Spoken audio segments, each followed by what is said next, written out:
there. This is the day. This is the day that the Lord has made. That the Lord has made. We will rejoice. We will rejoice and be glad in it. And be glad in it. We will. This is the day that the Lord has made. We will rejoice and be glad in it. This is the day, yes, this is the day that the Lord has made. This is the day. Oh, yes, my lovely people, you are all here already, even though I've disappointed you a little bit by being late, and you're patiently waiting. You know, on the day you really want things to work out, something will just come up. But I just, oh, look at that. I'm very, very sorry to have kept you. And I'm so glad that you all hung around and you did not desert me. I really, really appreciate you all. I would have started 20 minutes ago, but you know, the day you really want things planned, the way you want things to go, something crops up. But here we are. Thank you so much. Destiny Never Change, Nice Solutions, P&Q Grind, and Destiny, yep, and Nick Madina Stories. P&Q Grid, yeah. Oh, you're all very, very welcome. I thank you for your patience. Thank you for staying to, you know, join me on this very important live stream. Thank you so much. You have done so much for me. I cannot tell it all. Narekelemo. You have done so much for me. I cannot tell it all. Narekelemo. If I had 10,000 tongues, it still won't be enough. Narekelemo. Chukwu mara bimo. Isi iyi nke ndule, one song, Warekelemo. What shall I render unto Jehovah? For he has done so very much for me. What can I render unto Jehovah? For he has done so very much for me. Thank you, Nati. You are very welcome. Good morning. Remember this live stream, myself and my husband, it's our wedding anniversary. My husband will be joining us soon, but I just want to start as I normally do and sing some songs first. He will join us in a few minutes. Please share this video out, share it out. There's important information to pass on, especially from my husband. There's an important information that he's going to pass on to us, all married people and people who are newly older in marriage, hoping to get married. There's a lot of information today. Please share this video. I want as many people as possible in the house before I invite my husband in. Today, I'm sitting down. Yes, I'm sitting down today. Normally on my live stream, I don't sit. I stand up, praise God, dance around. But today I'm behaving myself because my husband will be here with me. I don't want to keep him standing. So I want to sit down. So when he joins me, he will sit beside me and then we can go into the business. You're very welcome, Toyosi. You're very welcome, Ijoma. You're very, very welcome. I appreciate you all. Uchechi Njemanze, you are very welcome. Wow. All these lovely people. Thank you. My husband, as I say, will join us soon. But let us just be praising God while we wait for more people. Please don't be in a hurry today. There are important things for us to talk about. Where did I leave my glasses? Oh, because there are things there's important things for us to say today. So please don't be so much in a hurry. my husband have got something. We have lots of questions from people. Some of the questions were repeated, so we are going to just double up on the questions. When we are about to answer the questions, we'll double up. I suggest today, please, I know that we are all YouTubers here. So far, all the people here are YouTubers. I suggest if you haven't got anybody that is here, take their names down, please, and connect with them later. I would like us to concentrate today so we can get to follow what is being said. Please, thank you so much. Thank you, Mike. Yes, if you can, let us concentrate today, and then we can connect with people later. Yeah. You have done so much for me, I cannot tell it all. Narekelemo. For those who don't understand Igbo, I will interpret. You have done. It's a combination of English and Igbo. You know, you have done so much for me. We all know what that means. And then narekelemo is I give you my thanks. Yeah. So it's a combination of Igbo and English. So, but it's a praise song. So join me. You have done so much for me, I cannot tell it all. Narekelemo. If I have 10,000 tongues, it still won't be enough. Narekelemo. Chukwu mara obi m, isi iyi nke ndule, we sing. Narekelemo. What shall I render unto Jehovah? For he has done so very much for me. What shall I render unto Jehovah? For he has done so very much for us. Yes, thank you. Uju, oh, my sister Uju, you are very, very welcome to the house. I really appreciate. Yes, Nare Kelemo. Yes, that means receive. Uju is here. Yes, it's interpreting it for those who don't understand. Nare Kelemo, receive our thanks. That's it. That's what it means. Yes, so you are very welcome to the house, Uju, and thank you for that interpretation there. I really appreciate you all being in the house. I hope you don't say, oh, she told us it's going to be herself and her husband. Why is she there on her own? Yeah, I'm here. And my husband will join me soon. I just want as many people as possible in the house. He's got something to share with us before we go to the questions. We received quite a lot of questions. Some of them made me laugh, some of the questions, but they're all relevant, of course. So we're going to answer them as honestly as we can. But for now, let us just see. Please share this video out. And I know it's a very busy time for everyone. People catching up with their Christmas shopping. People have other things to do because it's a Sunday. But if you can share me out so that I would like as many people as possible to benefit from what we are going to say today. Okay? I really, really appreciate that. Majesty, worship his majesty. Unto Jesus be glory, honor, and praise. Majesty, kingdom, authority, flow from his throne unto his own, his anthem raise. So exalt, lift up on high the name of Jesus. Magnify, come glorify Christ Jesus the King.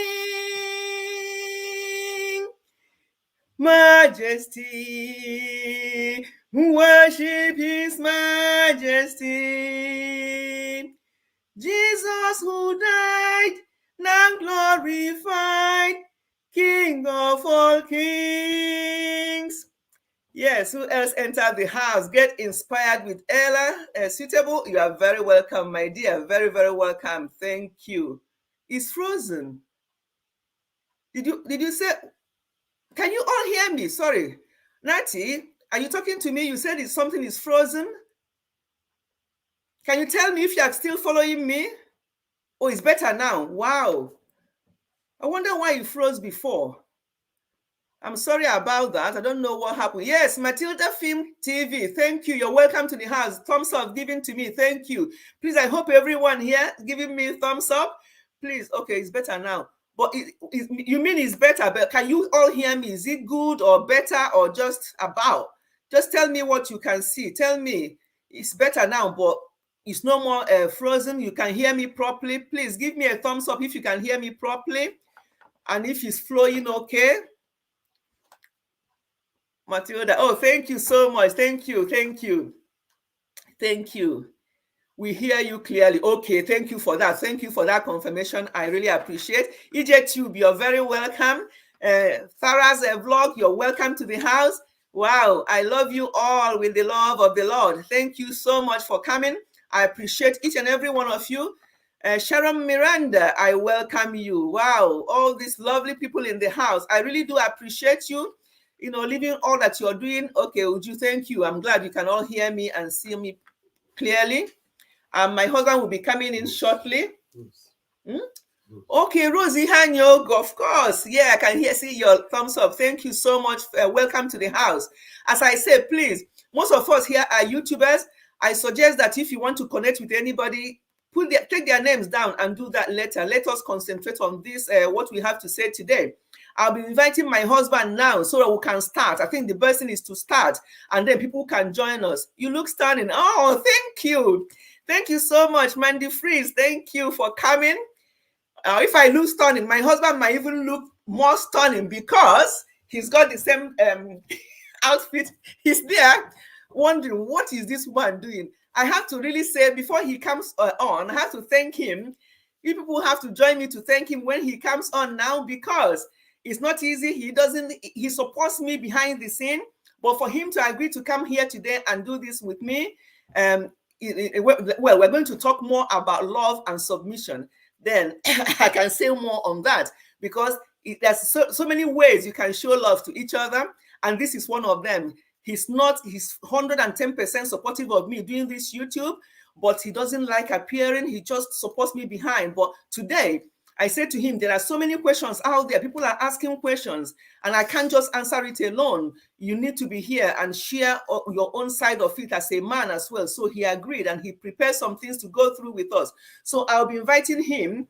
And there's a song I want to sing, but I want us to sing it together, because this song is to do with marriage. I did not tell my husband about this, but I'm sure he will not mind singing this song with me. It's going to be a short one. We are going to just sing the song together, and then we can go on to what we have to say today. Where did I put that song? Where did I put it? Anyway, let me welcome my husband to be. I need somebody to be here, and I'll go and look for where I dropped it so we can sing it together. Mine, please come to the scene. Come to the scene, so I can go and get the. I'm embarrassing him. Please sit down. I'm embarrassing him, but you know he knows me. Here he is.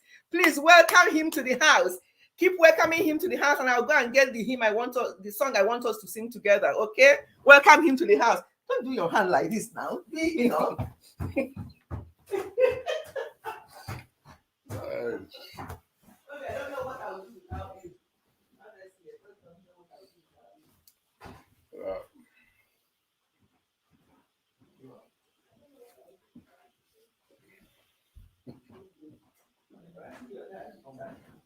Okay, please. Okay, thank you so much. You haven't said anything to them? No. Can you imagine? You're just sitting here, you're all welcoming him, and look at all the welcome. How? You see what I mean? You know, that's the thing about marriage, you see? You have to compliment each other.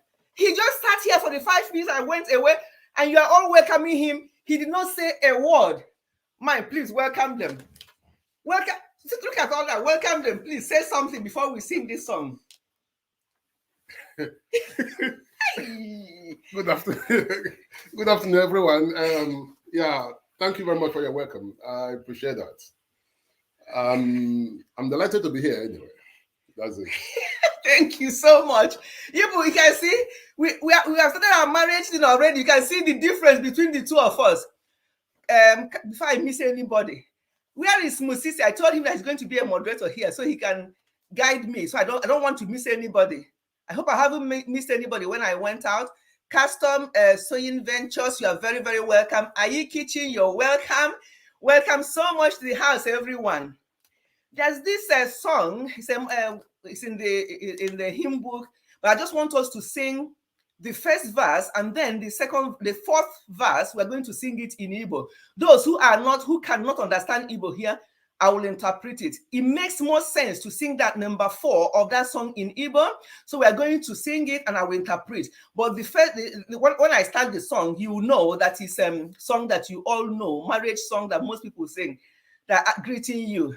Custom Sewing Venture is greeting you. Welcome. Thank you. Okay, thank you. Thumbs up, done. Thank you. Please share me out before my husband takes over the scene, and then before we answer the questions we have, share me out so that more people will be here. Thank you so much. Thank you for that thumbs up. Join me. Blessed be the tie that binds our hearts in Christian love, the fellowship of kindred minds is like to that above. Right, that's the first verse of that song. The fourth verse of that song, I'm going to sing it in Igbo. I know that Aderonke Vlogs, you're welcome, and he's welcoming you. Aderonke is welcoming you. Thank you. I know that Aderonke and others, Ayi Kitchen, I think most of, obviously, P&Q Grind, you will not understand it. I'm going to explain it in English. But the fourth verse of this song, I really want us to sing it in English. In Igbo, yeah? Mgbe nwoke na nwanyị na-ekwe nkwa n'iru na ha ga-ebi n'ịhụnanya ruo mgbe ọnwụ ga-ekewa. So what this means is that when a man and a woman are promising each other in front of the church that they will live in peace, in love, until death does do them part. That's what this song is saying. Mgbe nwoke na nwanyị na-ekwe nkwa n'iru na ha ga-ebi n'ịhụnanya ruo mgbe ọnwụ ga-ekewa. So that was what we agreed. That's 37 years ago on Wednesday. The actual date is 22nd of December, but we are doing it today because obviously the next Sunday will be into Christmas. So this is what we agreed in presence of so many people on that very day, that we will be together until death do us part. Oh, Pat Iyaba is here. Pat, you are very, very welcome. My favorite couple. Thank you so much, Pat. I appreciate every one of you. Boss Lady PGs, you are very welcome. Wow. Nati, can you please do me a favor? Find out where Musisi is. He said that he's got some answers, because I want some men to be here today as well. Sorry? Questions. Sorry, so what did I say? Answers. Some questions. He said that he's got some questions. As a man, I really want him to be here as well. And any other man, those of you who are married, please let your husband be with you on this live stream to hear from our... How can I describe you, man? No, you're just nothing. Nothing. Yeah, that's typical of him. To hear from him, to see if he can help other younger men. And we really need to get into grips of this love and submission. I talked about it on Friday on my video. My husband will talk about it more today because it came up on the questions we're going to answer. But first of all, he needs to share something with us. So let me keep quiet. Let me keep quiet and let him talk. Thank you, everyone. Okay, welcome everyone. Thank God you're here. Let's just have a short prayer. Father, we thank you that we are here in your presence. We ask that you'll be with us. Marriage is your business. It's not our business. You are the author and creator of marriage. And so we ask, oh God, that you would enable us to understand you better as we go on this journey of marriage. In Jesus' name. Amen. Amen. Right. Oh, before you start, let me not miss this. Let me not. Am I seeing clear? Oh my goodness, $20. This is wedding anniversary gift. Oh my goodness. Natty, you're always doing this. I really appreciate you. This is just too much. Thank you so much, Natty. God bless you real good. God bless you real good. Yeah, I won't be shy to talk about super chatting me today, because if you wish to give us a present in that way, that will help as well. That will help our ministry and our charity as well. Thank you so much, Natty. I appreciate this. Sorry about that. Go on. Right. Thank you for inviting me along. And it's an honor to be here. It's to talk about marriage. I just want to talk about marriage. And a Christian marriage is very, very important. As I prayed, God is the author of marriage. And what is a Christian marriage? A Christian marriage is a total commitment of two people to the person of Jesus Christ and each other. It is a commitment in which there is no holding back of anything. Now, it is important for us to understand that, first of all, you need to connect with Jesus Christ, and then connect with each other. You can't get it the other way around. And secondly, we look at marriage as a school, a learning and a growing environment in which, if everything as it should be, both partners can grow and develop. The relationship grows along with them. So what that means is that as we come into a relationship, we grow with it. It doesn't start in a day. Nobody goes to school and graduates the same day. You go to school and it takes time. And so some of us go into marriage and expecting us to things to just be like that, be quite quick. And they end up blaming each other, end up fighting and having all kinds of issues. And so that is not the case. The case is that when you come to the school of marriage, you got to understand that it takes time. It's a lifetime experience. Even though we are 37 years in marriage, we are still learning a lot of things. So there are some questions I normally ask people. There is what I call marriage skill relationship development. And that is, when it comes to marriage, we need to ask ourselves, those who are married and been there for a long time, am I satisfied with how we talk to each other? Am I satisfied with how we talk to each other? Secondly, are we creative in how we handle our differences? Are we creative? If we're not, then we need to begin to think about creative ways we can begin to handle some issues. And thirdly, do I feel very close to each other? Do we feel very close to each other? Do I feel very close to my wife? Does my wife feel very close to me? Or are we living apart? Even though we're living in the same house, do we live apart? Is my wife, does my wife have a controlling influence on me, or do I have controlling influence on her? Is she too controlling? Am I too controlling? All those things are things we need to really begin to answer. And so The fifth one I want to talk about is when discussing problems, does your partner understand your opinion and ideas? Your partner, does he understand your opinion and your ideas? Or does it say, okay, what I say holds. Whatever you think, it doesn't matter. Am I completely satisfied with the amount of affection from my partner?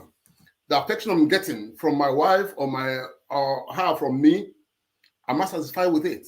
Or is there some things that need to be worked on?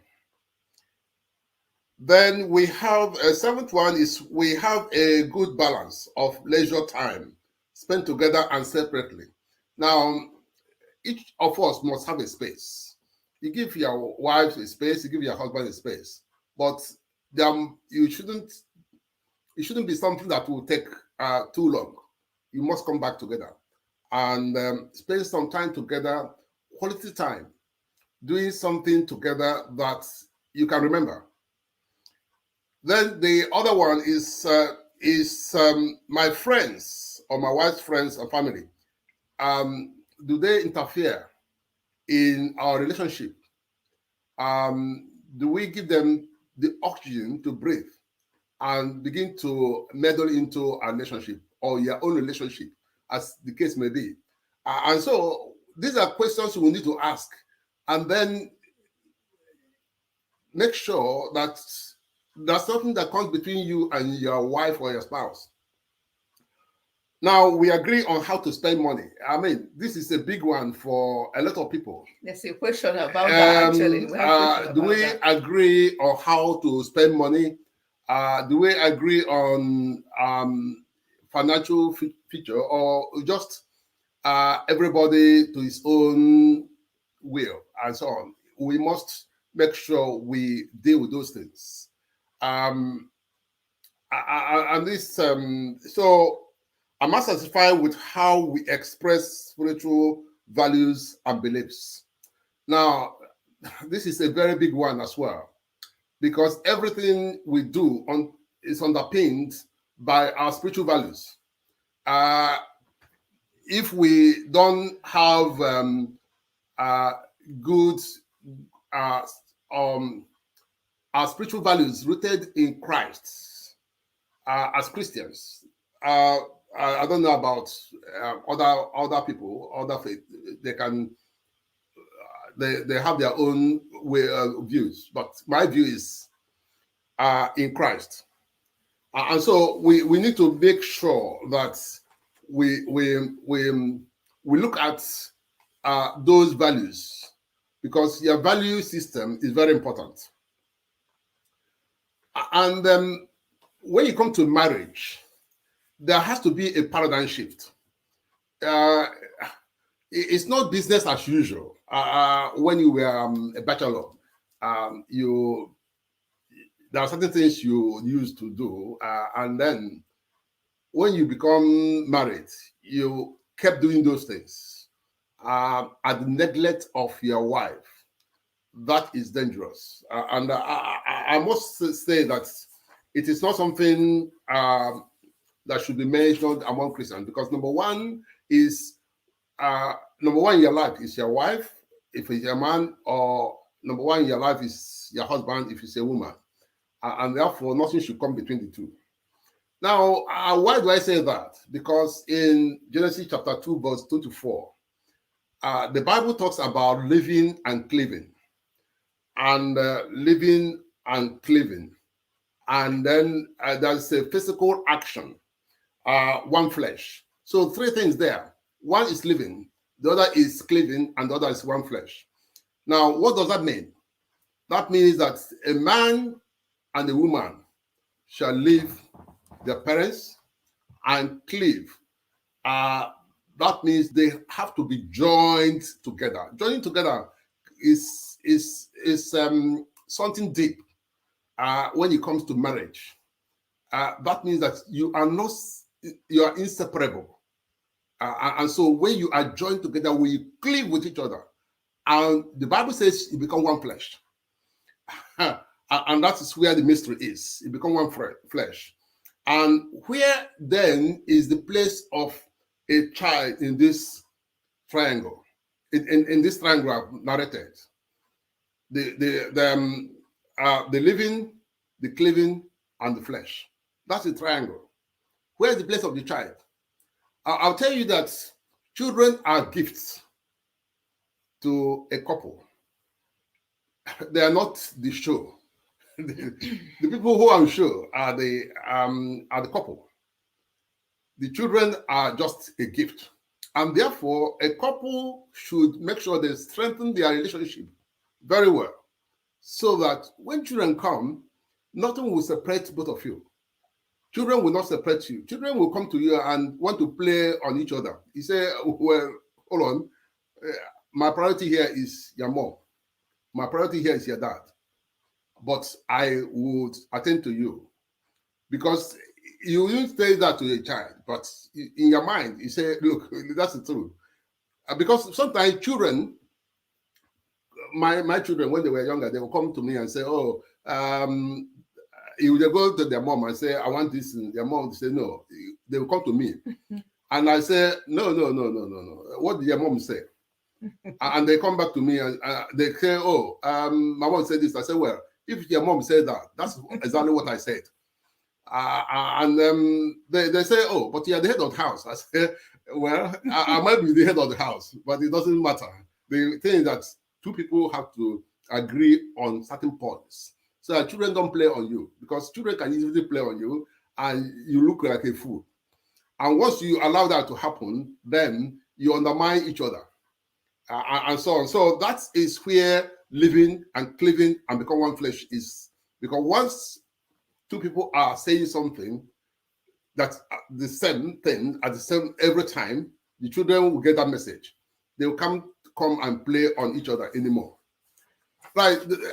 Very quickly, I want to focus on 10 areas. 10 areas, I will mention them. I won't expatiate on them. These 10 areas are areas, I think, areas of focus in marriage. One of them is the closeness of couple, which I've talked about. The flexibility of the couples, so that nothing is rigid. Once you make things rigid, then you have a problem. You got to be flexible in your approach to life. You won't say, oh, because my father did it like this, therefore, that's the way. No way. You got to be flexible. If you bring inflexibility in marriage, you destroy it. And that is a fact. This other thing is sexual relationship. You know, this area we can't spiritualize it and make it so spiritual. It is not. It's something that the Lord has given to a man and a wife for their own enjoyment. And you cannot go outside the home and have the same kind of feeling as you have towards your wife. And that is something that I don't think, as a Christian, we should be preaching. Leisure activities, family and friends, spiritual beliefs, financial management, conflict resolution. I will speak on that one briefly. Personality compatibility. You have to be compatible. Your personalities have to at least be compatible. Otherwise, the Bible says that can two people work together unless they have an agreement? You cannot work with somebody you don't have agreement with, and that is dangerous. Then the big one again is communication. Communication. You must communicate with each other. And these are the areas of focus, 10 areas I've identified here. Then I want to really say conflict versus contention. Now, there's no problem with conflict. Conflict is something to be welcomed in marriage. I welcome conflict. In fact, I relish it. I relish conflict because that strengthens the marriage. But what I don't relish is contention. I don't like it. You know, the Bible never spoke against conflict. It spoke against contention. You know, and when you have a contending spirit, that is very dangerous, because what it does is that it damages relationship. In other words, you are contending with your wife or your husband on every issue. You may have a conflict, you may have a disagreement, you may have to agree to disagree. That's fine. There's no problem with that. But when you have a contentious spirit, that is demonic, that is devilish, that is idiotic.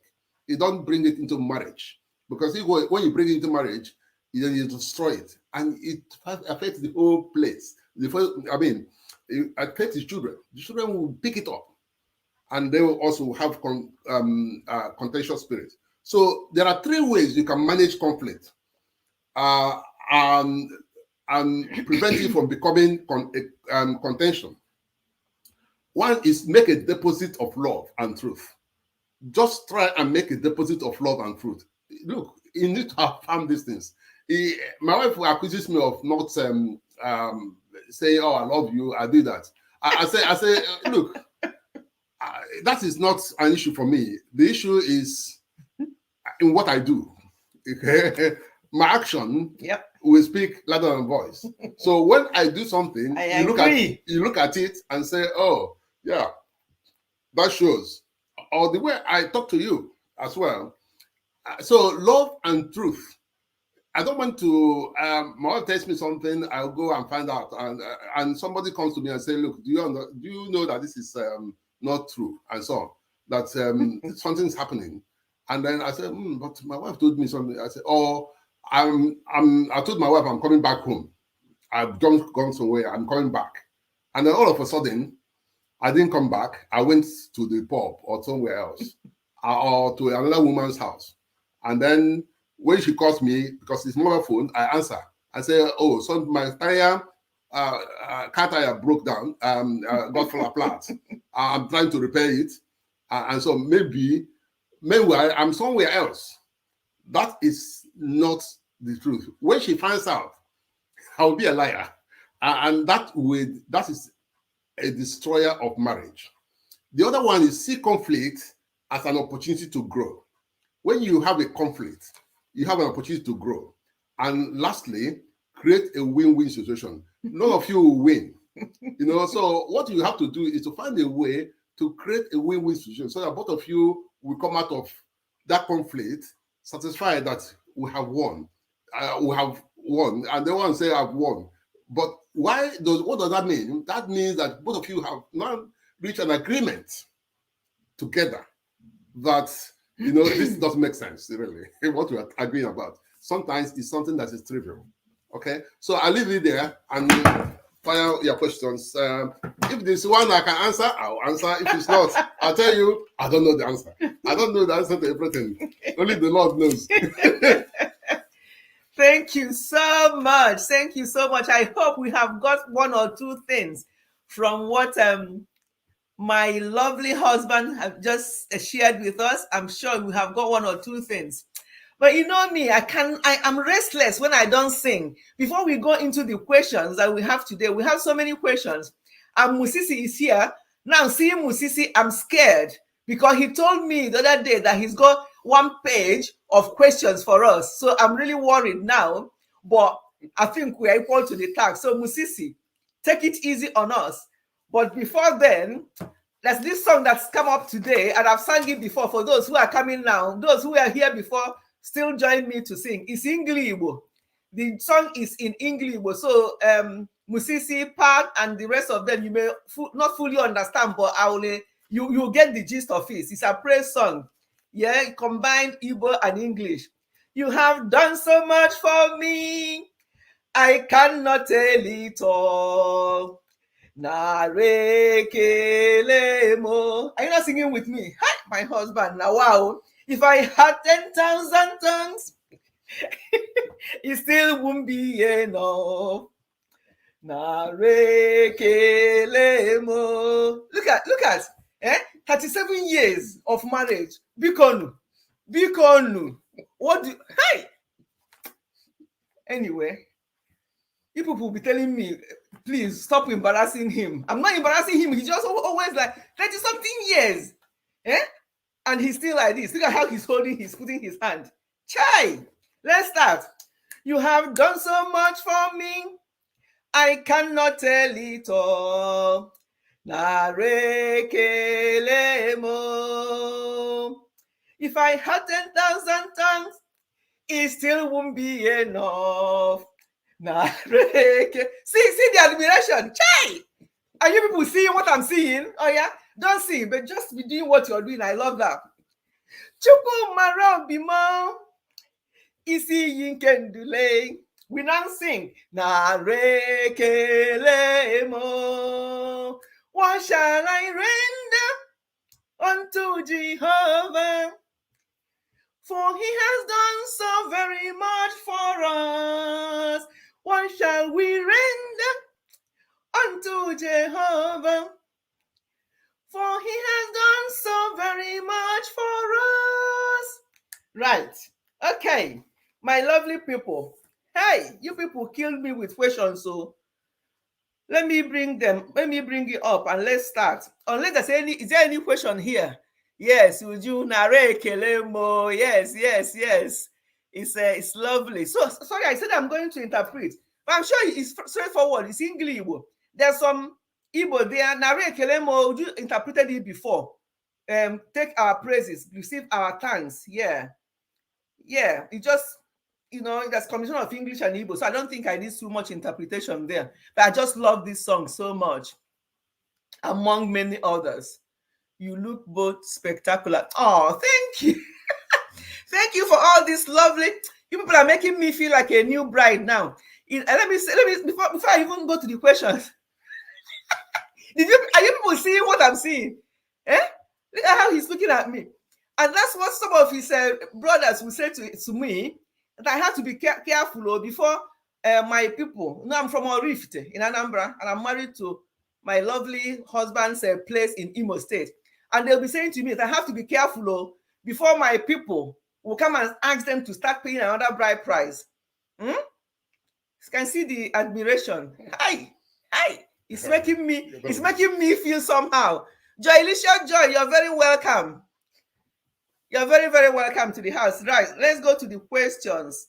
And if you have any that you want to drop here, that is admiring you. Yes, so and I'm receiving it very well. My husband is one of those. Okay, let's start. The first question here, I got this question a lot. I'm not from Iboma. Are you kidding? Okay, you are not. Okay, but you understood the song though. Nare Kelemo means receive my thanks, and the rest were sung in English. So I think it's a combination. It's just a praise song, yeah. But thank you so much. Igbo, no Igbo, Uganda. Moses is from Uganda. I see everybody as one. Hi, this YouTube, I tell you, my joy of starting this YouTube I can't explain it all because of the type of people I've met here. Have you ever Moses is firing already. You don't even want me to go through these 100 questions here. You want to fire your own first. Have you ever tired of annoying him or her, and you feel that you have to do a lot that day to bring a smile back to him or her face? What did you do? That's a good one. And this happens a lot when we are newly married though. Have you ever tried that you have hurt each other and then you want to bring smile back to the person's face, and it's taking a long time? How did you bring smile to him or her face? I let you answer first because obviously they can all see you, how you are looking at my face. So let me leave you to answer this question actually. My Oya. I mean, that's a very good question because one of the things I say to people, when I counsel people in marriage, I say, never leave anything that happened during the day to pass the night. You must find a solution to the problem, to the conflict. That's what I was saying. That conflict is opportunity for growth. When we were newly married, because I'm more matured than my wife, and I have experience in by learning from people. They feel like older than me because I didn't. I felt that marriage, before I get into marriage, I must have understanding of it. So one of the things that I do or we did was if she wants to sleep, because that's a conflict, that's a problem, and I said to her, you know what, there's no sleep yet. We have to talk. And when I start talking, I may talk for 3 hours, non-stop. And I must talk and talk and talk, and give instances, give examples. And by the time I finish talking, the whole issue has dissipated. And then we'll have a time to pray before we go to bed. There's no way I can go to bed and sleep with a problem hanging over my neck. It's not going to happen. Now, why is that? The reason is that I don't know when the Lord is coming. You don't want to be caught unawares. When he comes, I find that you have some problem with your wife, and then that's not good. So I think that's the way we handle that kind of thing. So that by morning, we are going another saying good morning to everybody. Yeah. One another. Yeah. Okay. Musisi, I hope he's done justice to that, your question. I hope he's done justice to it. There's more questions here. I have many here, but I think let's deal with the ones coming up on the screen before we now go on to these ones. Oh, Joyce Channel TV, you're very welcome. And Sylvia, you're very welcome. Wow, thank you so much for being here. I'm sure he's done justice to that very question, Musisi. If not, you can ask in a different way. But I saw Nati's question here. And Nati said, hope that question hasn't run away from me. Hold on. Nati asked a question. Have you ever thought about giving up on your marriage? Have you ever thought of giving up on your marriage? Let me answer that one. I don't think my husband, I know what his answer is, and I think I know what my answer is. So there's no point even asking him, because it's like we are both like, we die here. Whatever it is, we are here in it together, because we didn't have boyfriend, girlfriend, all those kind of life before we even got married. So if we are feeling like we don't leaving each other, where are we going to? So that's our previous boyfriend or previous girlfriend. We didn't live that kind of life. So honest answer is that I have not. I'm not. I think I can, because of the number of years we've been married, and yes, I can answer for my husband on this one. Have you? Answer for yourself. Let me get there. Look, marriage, as I said, is God's business. Yeah. A lot of people go into marriage, and then what they saw is what they expected. But if your marriage is rooted in Christ, for instance, God, when I met my wife, I was praying, and I prayed for a specific thing to happen, and for something to necessitate our meeting together. And that's what happened. And so when it happened, I wasn't surprised. And no matter what happens, I go back to how God answered that prayer. So if your marriage is God-driven, you have no regret about it.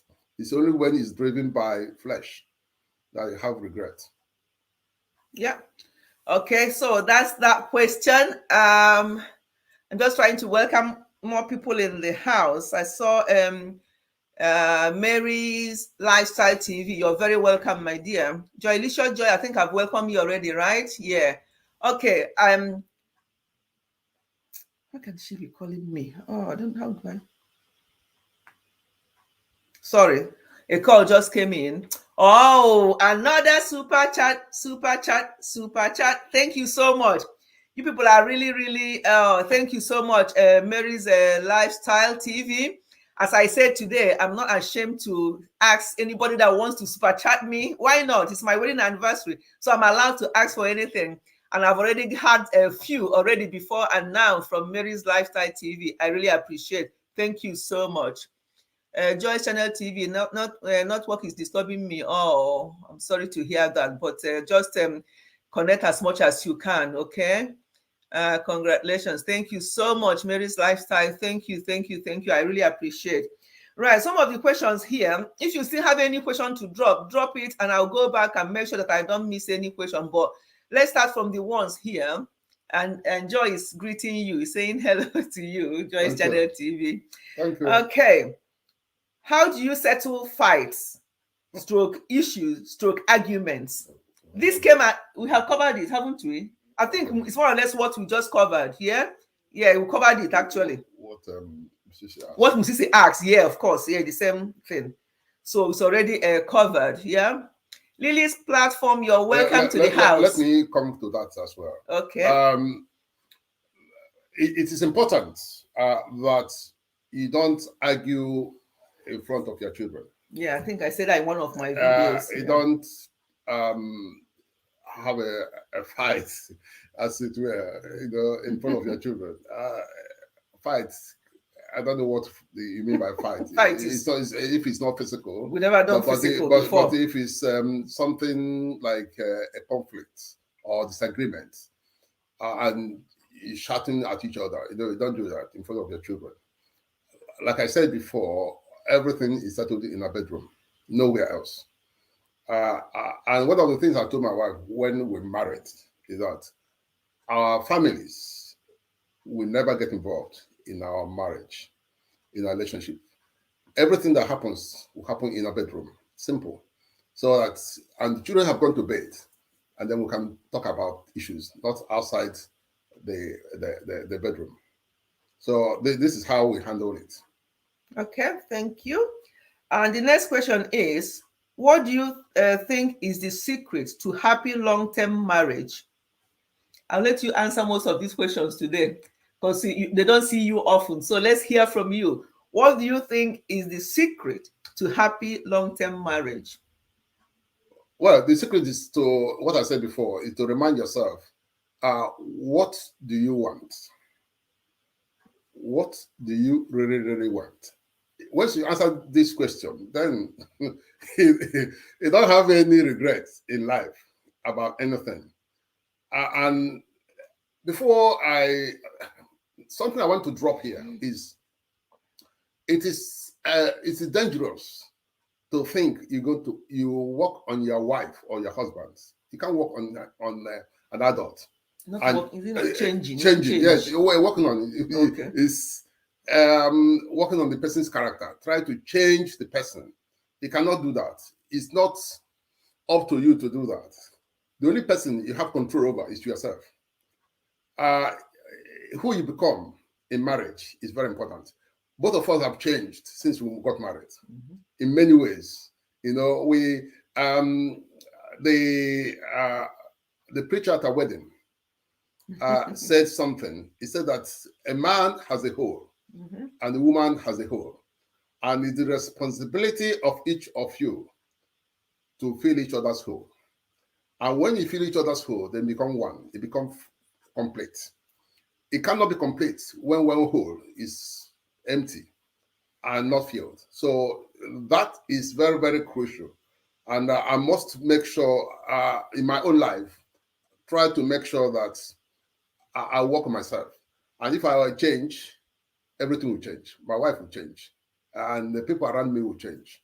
But if I don't change, I stick in the old way of reasoning, doing things. For instance, coming to this country, I could say, okay, to my wife, I say, oh, sit down, go to shop, buy food, bring her, and cook, and put it on my table, and wash the plate, do everything.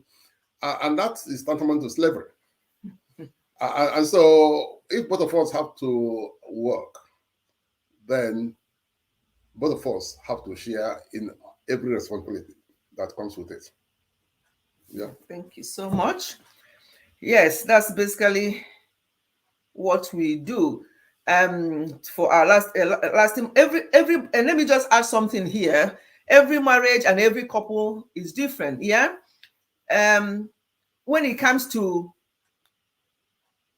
like what my husband already covered it, like doing something at home, you see, oh, this is for the wife to do, this is for the husband to do. We don't really have anything like that here. Even when our children were growing up, we have, because we had four of them here in UK, no help and anything like or anything like that. So he is the only person that I got that helped with the raising up of the children. So there was nothing like this is for you to do, this is not for you to do. So we work together as a team, and that's what helped us a great deal. Yeah, right. The next question says, did you create boundaries to protect your marriage?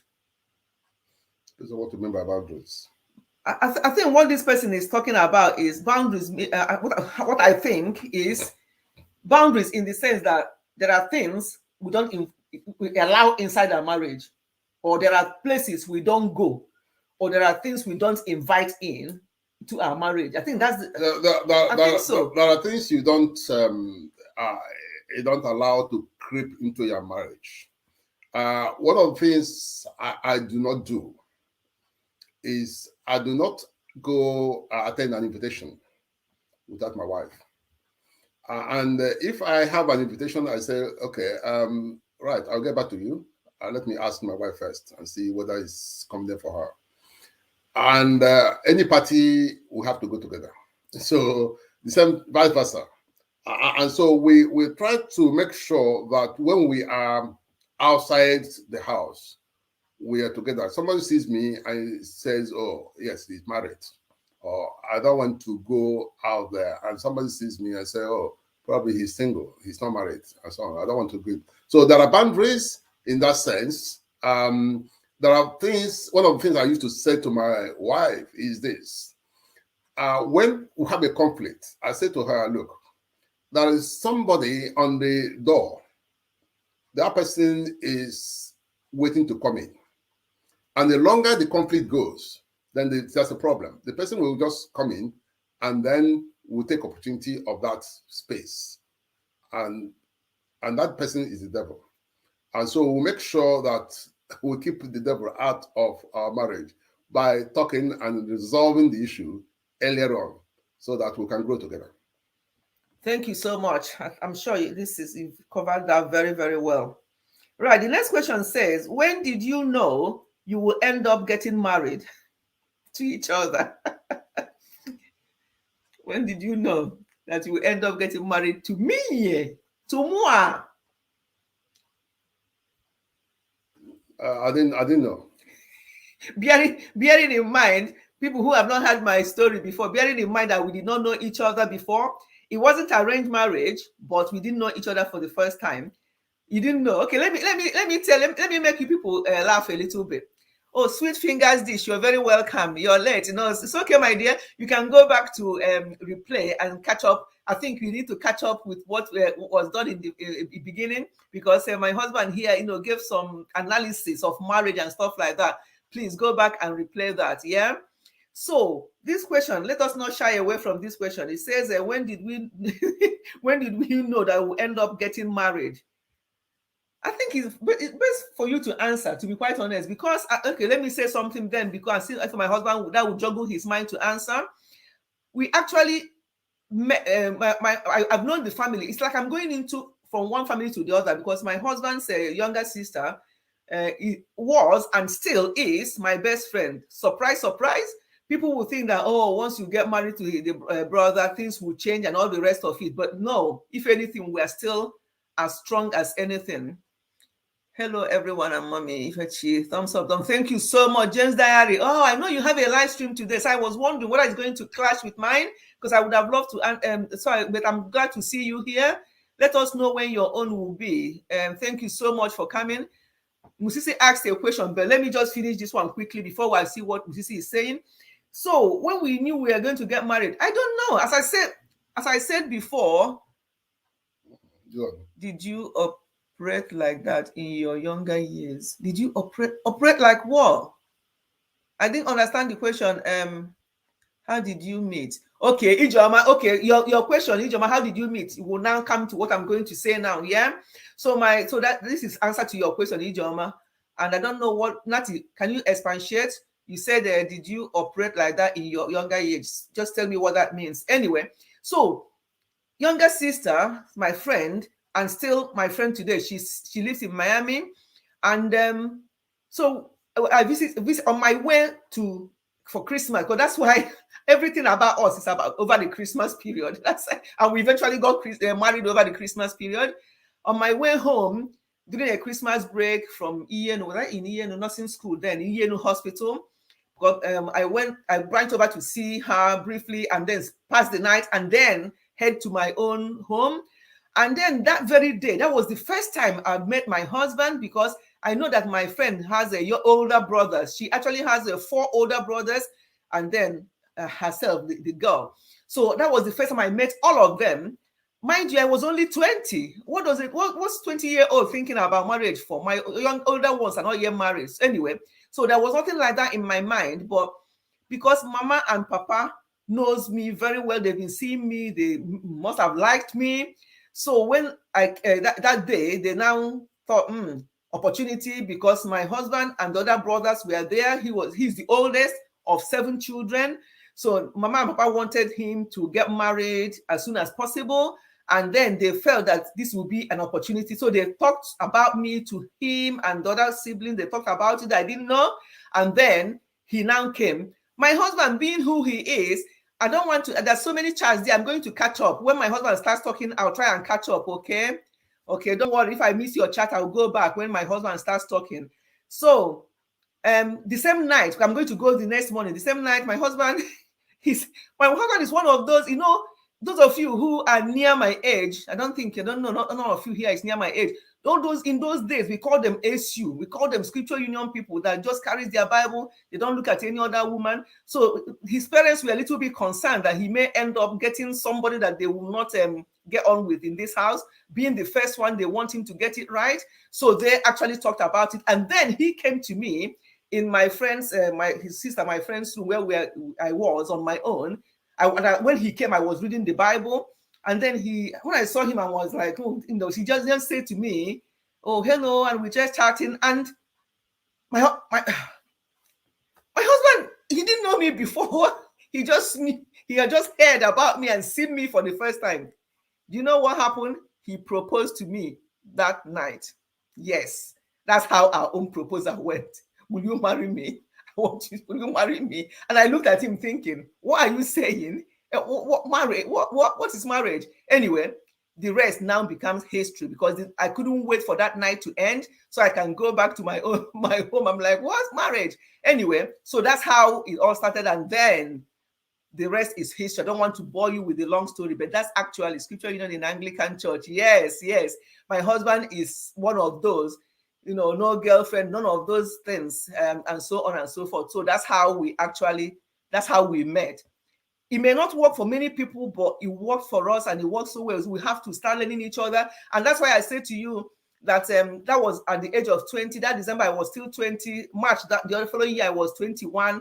And then everything just started. When I now said yes, everything just started. And then the bride price, the traditional, everything was done 1 year after the other, just to give me time to grow.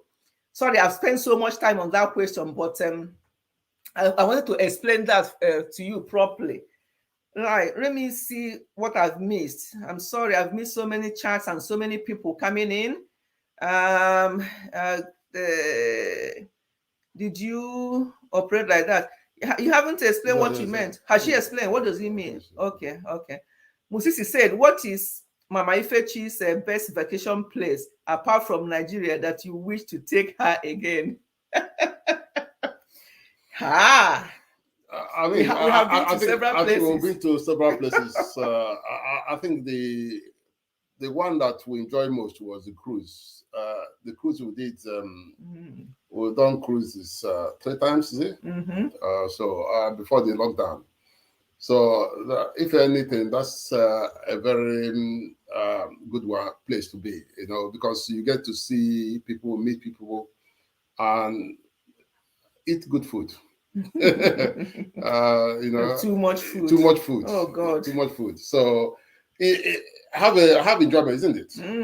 So I think that's the one that. Yeah, we look after ourselves. Honestly, it did not start now that we are older. We've been looking after ourselves. Oh, Kels, I missed Kels coming in. I was in my head. I was saying, haven't seen Kels here today. I just saw the name. Somebody welcoming you. I'm sorry if I miss anybody. Please do not be angry with me because of the chats we are having, and I may miss things. So we actually want the full gist, Mama. Ijoma, I think I've given you the full gist now. I think I've given you that. If I come in there, the issue is that when you pray about something and you expect God to answer your prayer, you don't need to mess about with God. So when the idea came to me that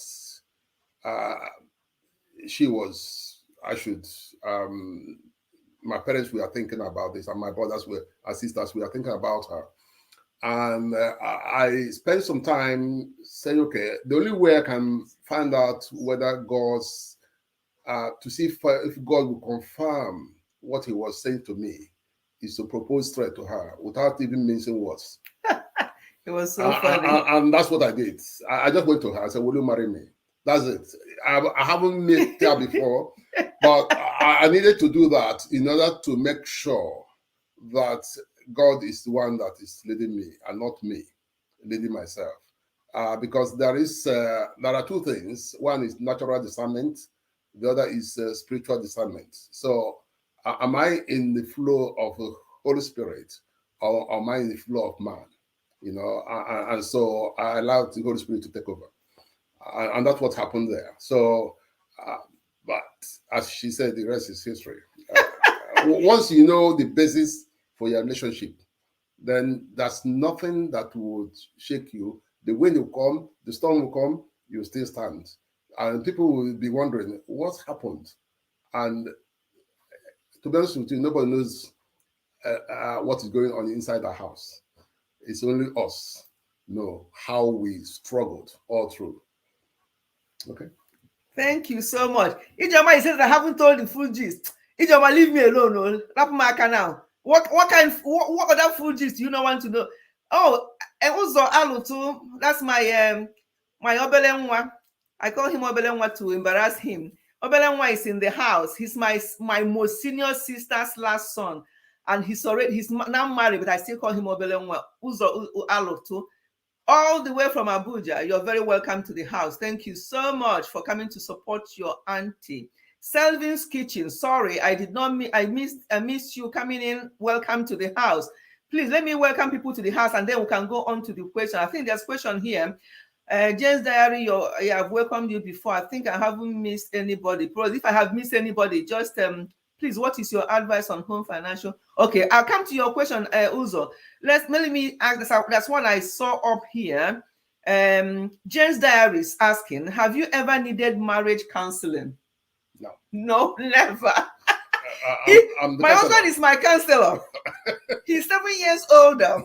Sometimes when I start playing up and start throwing my tantrum as a 7 years younger baby that I am, he will just look at me. He might ignore me to start with, and then he will come back to it later on when I've put myself together, and then he will counsel me. So we never needed any marriage counselor. Not even my mom passed when I was in my teens. So my senior sister, Uzo's mom, is like a big mom, a big sister and mom to us. So even her, Uzo, you can ask your mom. I don't know why your mom is not here. I wanted her to be here today. My sister, Azuka Lotu, she's like next person to me, but she will tell you that she's never. Uzo, shout on your mom to come here, please, so she can agree with what I'm saying. She's the person I can go to and to complain, or maybe to my mother-in-law, because my mother-in-law took me like her own mom and her own daughter.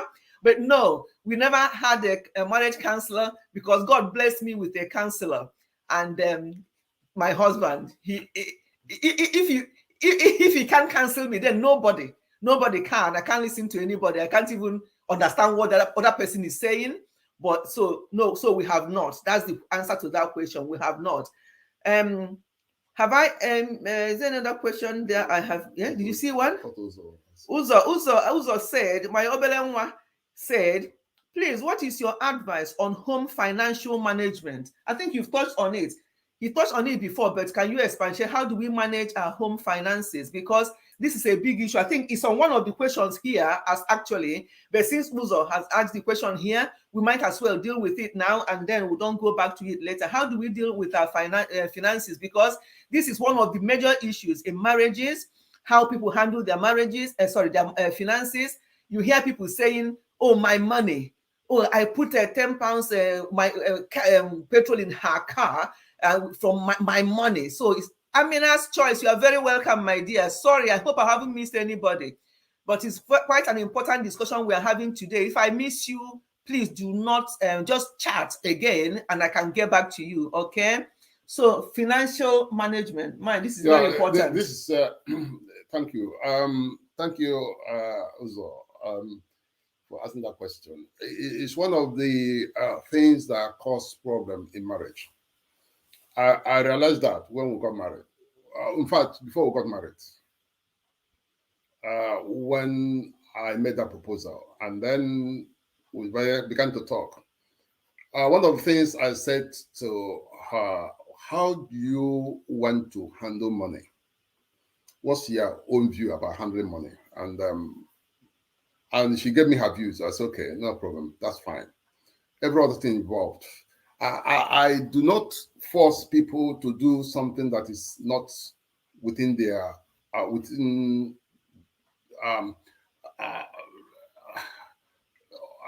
within their logic.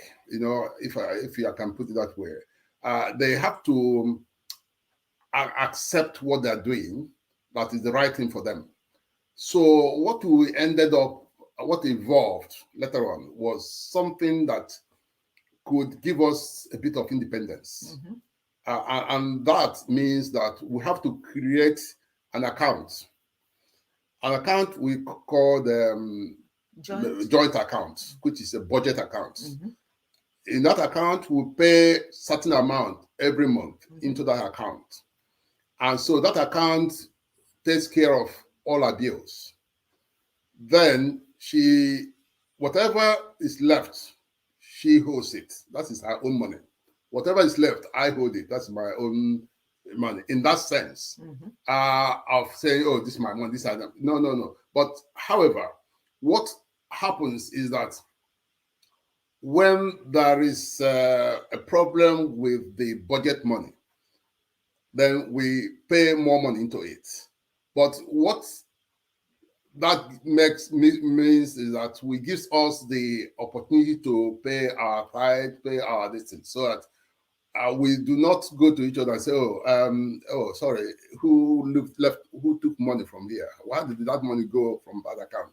No, everyone has independence, because one of the things that creates problem in the house, in the family, is loss of independence.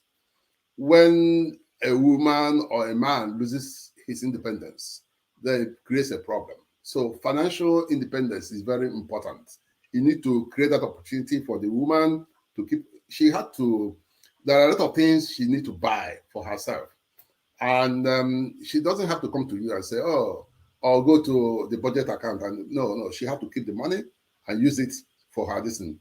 And you, as a man, because you don't have many things to spend your money on, can supplement the family and do whatever. But the way it works out for us, that we don't see any money as our own money. You know, the money is the family money. Yeah. You know, even though that I hold some and she holds some, I will have one pot. Yeah. But money, it's as our money. Money's never been an so issue. If I go out, take her car and go out, I feel it. If she takes my car, she feels it. And it doesn't matter. We can drive each other's car. Yeah.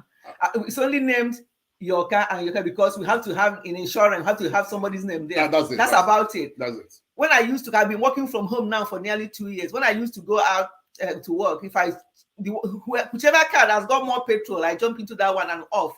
Nobody will ask me, he won't be asking me, why did you take my car? This, no, we are not into that. Let me tell a little bit story about this money matter.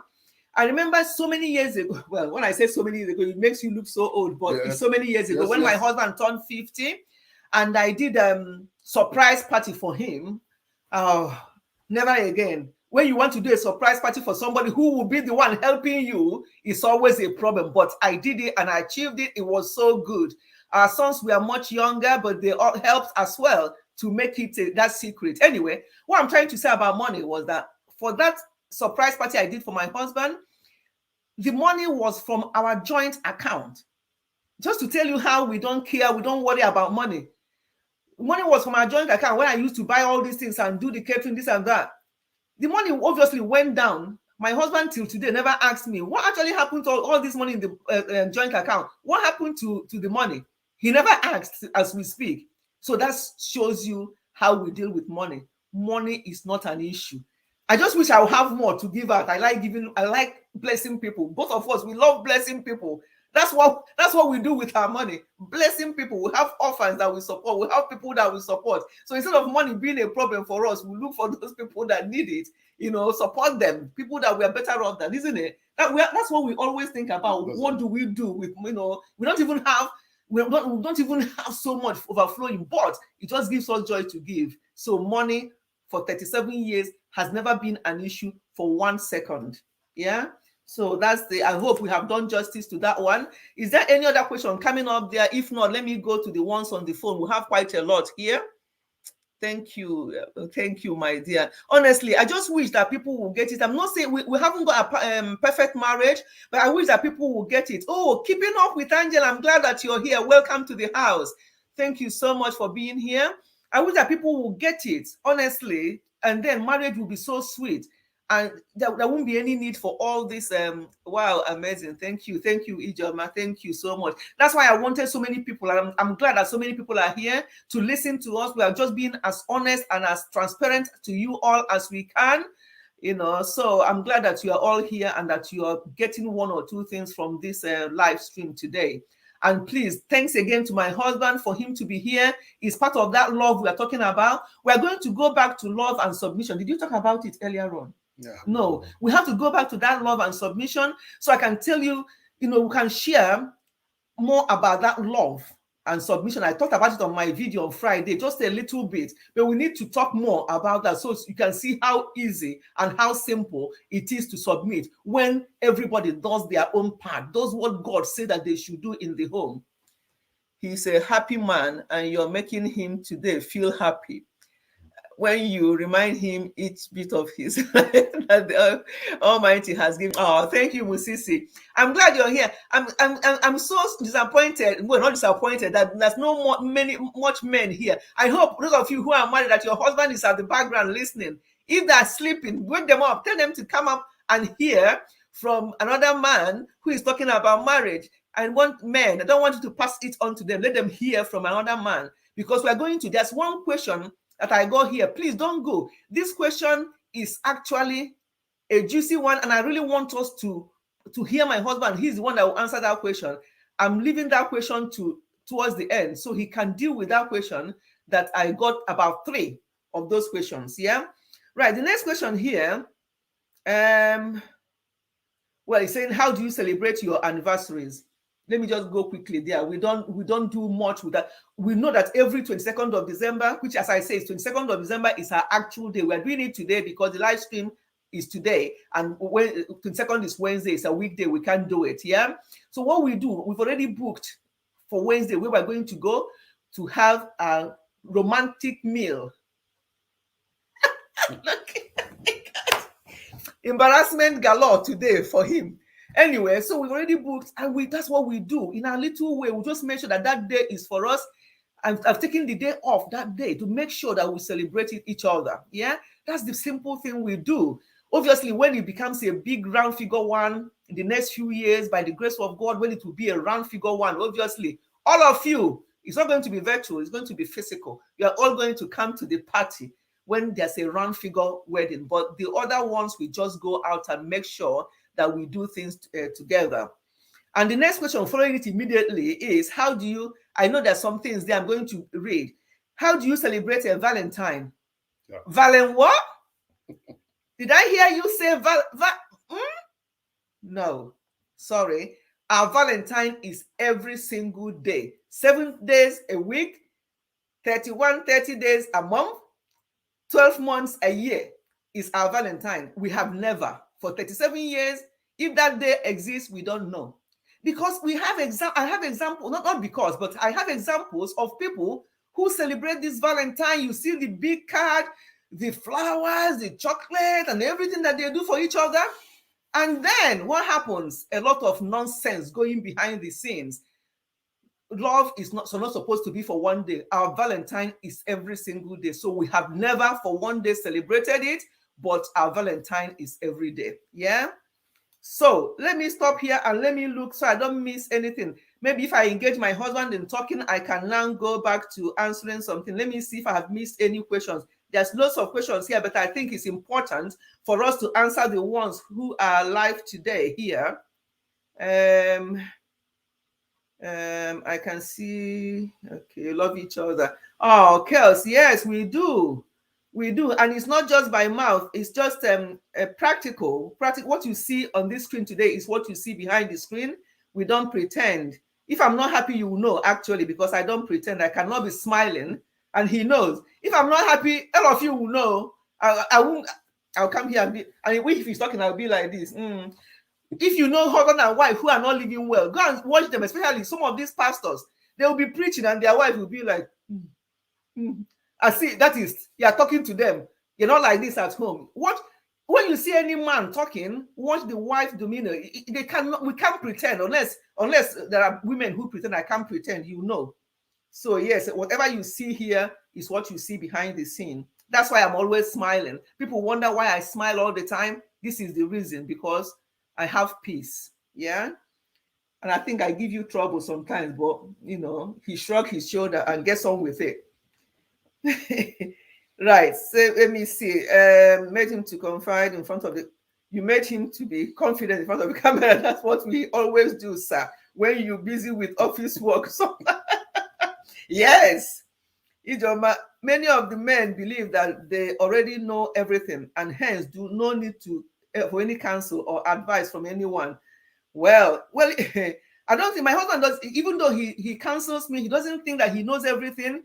He his own counselor. He has a counselor actually, and you know who his counselor is. I'm sure you would have guessed by now. God and the Bible. He will go and dig deep into the Bible. What did the Bible say about this? And that's how he'll come and counsel me. So that's his own counselor. So those people who are thinking that they don't need a counselor, that they know it all, are they getting their ideas from the Bible? Or do they think that they are so experienced to do it all? Yeah. Let me come there. Okay. One of the things we need to avoid, and this is if I'm ill and I need surgery, I don't go to a GP for surgery. I go to a qualified person, a consultant who knows what he's going to do. If I need financial advice, or I need to start a business, I don't need to go to someone who has never run a business before. I find someone who has run a business and is successful in what he does, and then the person would advise me and counsel me. Now, that your pastor is your pastor doesn't mean that the pastor will be a good marriage counselor, because he might have issues. There are people that have pastors. The pastors are divorced. Now, what are they going to counsel you about? They have conflicts upon conflicts in their homes. So it's important. Sorry. I'm dancing to Super Chat. Look at me. Yeah, this Igbo woman with money. Something important is being said and she's dancing because she saw Super Chat. Sorry. It's important that we go to someone, not a professional counselor, but someone who has an experience of what you are going through. And the person who can advise you and tell you their own journey. And maybe you learn from their own journey rather than trying to do a theory about marriage. Is not about theory, it's practical. Anybody who begins to cancel you and he doesn't run. That's why the Bible talks about the qualification from being a bishop or being a pastor is about making sure that your home is in order. And a husband of one wife. That's very important. So that you don't go and start having children up and down. And on the Sunday, you come and preach. It doesn't make sense. And then you come and cancel people. What are you going to tell them? So you better go to a person that is knowledgeable. There are two things here. One is ignorance, and the other is knowledge. It depends on which camp you want to. One leads to disease and disintegration.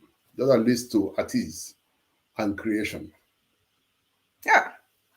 Oh, you both dear. See? That's why I want him here today. People don't hear that big grammar. I hope you got it. Hey. Okay. There's one. Natty Slim said that she asked a question before. You see, please, if you ask question, because there's so many ops going on where there's 27 million people in the house. So you know what that means. If I miss any question, please write it again.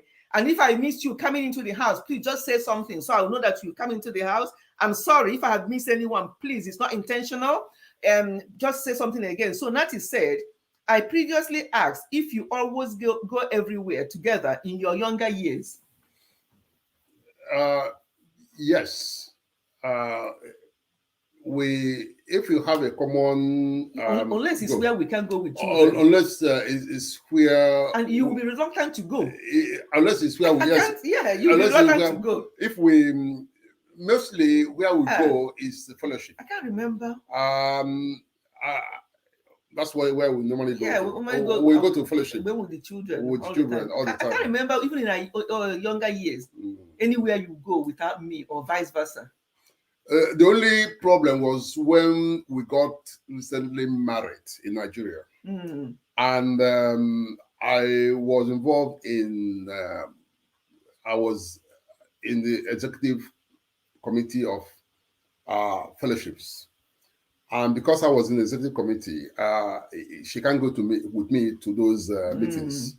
But when it comes to, I don't go to many places. I'm not somebody who goes out.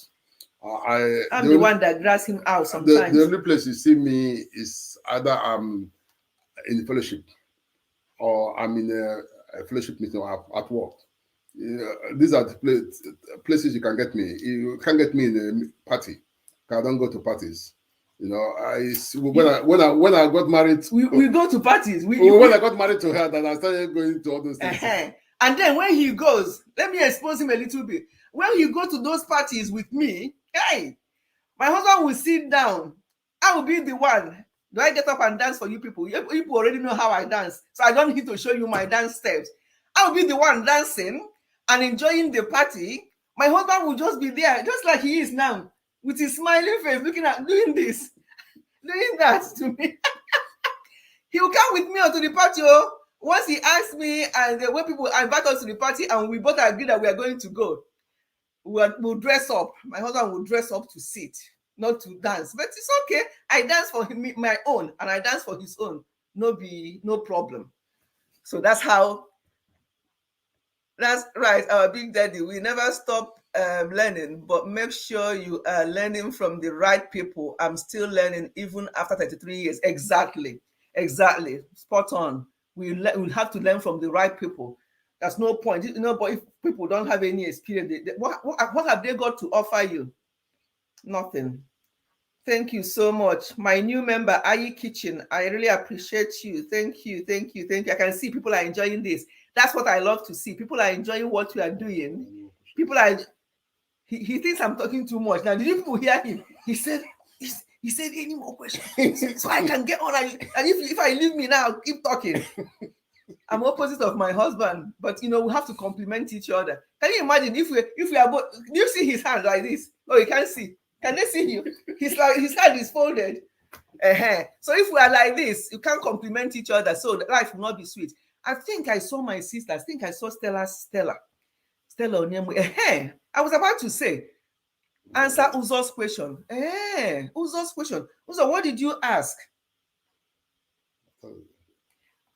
Musisi, please help me to locate Uzo Alutu's question. I've answered his question twice today, unless he asks a new one. Mama Ifechi exposed him only 1% because he will not he will not buy ice cream tomorrow. no matter how much I expose him, he will still do what he's got to do. Don't worry. He doesn't mind. He knows me now. After 37 years, he's used to all this. Answer Uzo's question. Uzo, please repeat your question, okay? 15:41 p.m. Sorry. I'm sure the 15:41. 5:41 p.m. That's 17:41. Oh, your own time. Tell me our own time. So 17:41 will be 16:41. Yes. And what is the question there? Oh, I can't see it. I can't see any question as no. Uzo, can you repeat the question if you're still there? I can't see it. But while you're waiting for you to repeat, let me see the ones we have here. Yeah, this question about Christmas, I don't know. I'll answer that quickly and then we can move on. How has Christmas worked for you as a couple, and how has this changed over the years? Let me answer this quickly. How has Christmas worked for us over the years as a couple, and how has it changed over the years? Simple. The way it has worked, actually, when our children were younger, Christmas, what did you say? I was asking you to expatiate on which one, Uzo? Trouble. You mentioned you give uncle trouble. You want me to this Uzo? You want all the nitty gritty? You want that I give him trouble? Now can't you see? Since you've been here, haven't you seen the type of trouble I've been giving him? That's enough trouble for today. You don't want me to expatiate anymore. I just give him trouble in the sense that he's quieter person. Sometimes I'll just say to him, I just make him to talk. I make him to. Even my children, when they were here, they'll think that I disturb that a lot. I'll make him to talk, and I'll make him to, just be more, that's all. No big deal. What you, the younger ones, should take from the party thing is that you don't have to like the same things, but you can learn to enjoy going to party with your wife, even if you don't dance. That's it. I'm sure my sister Ebu Mebu, her husband might be like you. That's what she's getting it from that angle. Yeah. My husband will come to me to the party, he will do everything, but he will just be there admiring me dancing. Sometimes I come and dance in front of him and, and he will just be laughing. Look at how he's looking at me. See what I mean? So that's how it works. So Uzo, there's nothing to expatiate. It's just normal trouble. I'm a troublemaker sometimes. I may seem quiet, but I'm a troublemaker. So nothing major though. It's just one of those, yeah. Okay. So we're talking about Christmas. Somebody asked what Christmas used to be and what it is now. When our boys were younger, Christmas was, oh my goodness, when we were in Scotland, because we had our boys in Scotland before we moved to England. And they were raised up in that cold Scotland. So when Christmas was like, oh dear, when they were younger, it was such a lovely time. I used to put up the Christmas tree. I don't know the meaning of Christmas tree, but we used to put it up. But for how many years now? More than 10 years. I don't know anything about Christmas tree. I don't put it up anymore. The boys are grown and gone. And they're all coming back this Christmas. I'm expecting them all. We're expecting them all this week. But they don't bother about Christmas tree anymore. I think our own is still in the loft somewhere. We don't put it up anymore. So that's how it has changed. When they were younger, we did all these things. Santa this, Santa that. I used to take them to this Father Christmas and things like that. It was a big issue. When a big thing, not an issue, but a big thing for us in the family when they were growing up. But once they've grown and gone, it's no more. Yeah, we still celebrate Christmas. I say they're all coming back. If you look at the side there's so many presents because we did what my sister Ebu Mebu said yesterday in her live stream. We did this Santa secret Santa, they call it. That means that everybody picks up. Nobody knows what we know what we want because we have put it down, and we don't know who is buying what for each other. So on Christmas Day, we have to there'll be names on the presents, and everybody will get what they want, what they've wished to have, and we don't know who got it for you. So that's how it has changed. That's how Christmas has changed for us in this family. When you have grown up children, it's so different than when they were younger. I must say, when they were younger, it was so good. I used to embarrass my boys now that they're men by telling them that one morning in Scotland, Christmas morning, around 4 a.m. or 3 a.m., I could hear all this rummaging downstairs.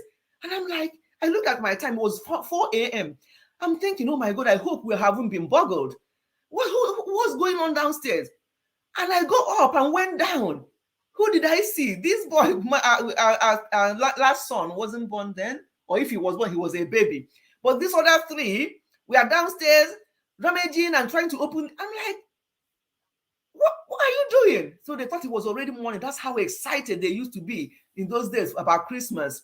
But now, Christmas Day, whoever will help with the Christmas dinner, because they'll have to join with the Christmas meal, not just me and dad doing it all the time. Whoever will join will be there, or they'll wake up whenever and we'll just all finish everything together and have a Christmas meal, exchange our presents, and then we tell stories. I'm the one that tells jokes. They'll say to me, is there any new joke, Mom? Sometimes I'll make one up and I'll tell them jokes and we all laugh. And our first son also, tells some jokes as well. We'll ask Dad, do you have any joke? Dad will just be laughing. he doesn't even get some of the jokes. Never mind telling one himself. Bless him. He'll just be smiling. Some of the jokes, he don't even get it. But we just have that kind of fun. If you want to watch anything, there's some of the videos when they were younger. I will put it up for them to see what they were used to be like in those many years ago and stuff like that. That's what we do. That's how Christmas have changed for us. I hope I haven't waffled a lot on that question. So, leaving the questions on the phone, let me go back here. I think I've missed some people coming in as well. Please do not be angry with me. You can see it's getting a little bit. Be yourself, Dynasty. You're welcome to the house. You're really, really welcome. Uchechi Njemanze, you are very, very welcome. She said that we blend well. Oh, thank you. Thank you so much. Yeah, God just makes it that way, because if two of us are a bit hyper, I'm not that hyper though. I might sit, but it's true. I might sit here and don't talk if I don't choose to talk. Yes. But sometimes, yeah, I'm not, but we are different. Definitely, we complement each other. We are not the same. We don't have the same type of behavior. I'm always in a hurry as well. I don't know whether you've noticed, even with my talking, with everything I do, I go up and down the stairs. Instead of walking, I jump, I run up the stairs, and I run down. Sometimes you wonder, how old are you actually? When are you going to slow down, Mom? They ask me sometimes. I'm like, I don't know. But I don't walk up the stairs. I jump up and down. Sometimes when I'm coming down, my husband will be wondering, who is coming down anyway? So that's I must say that she have moved a lot from who I knew to person now. Because since I joined YouTube.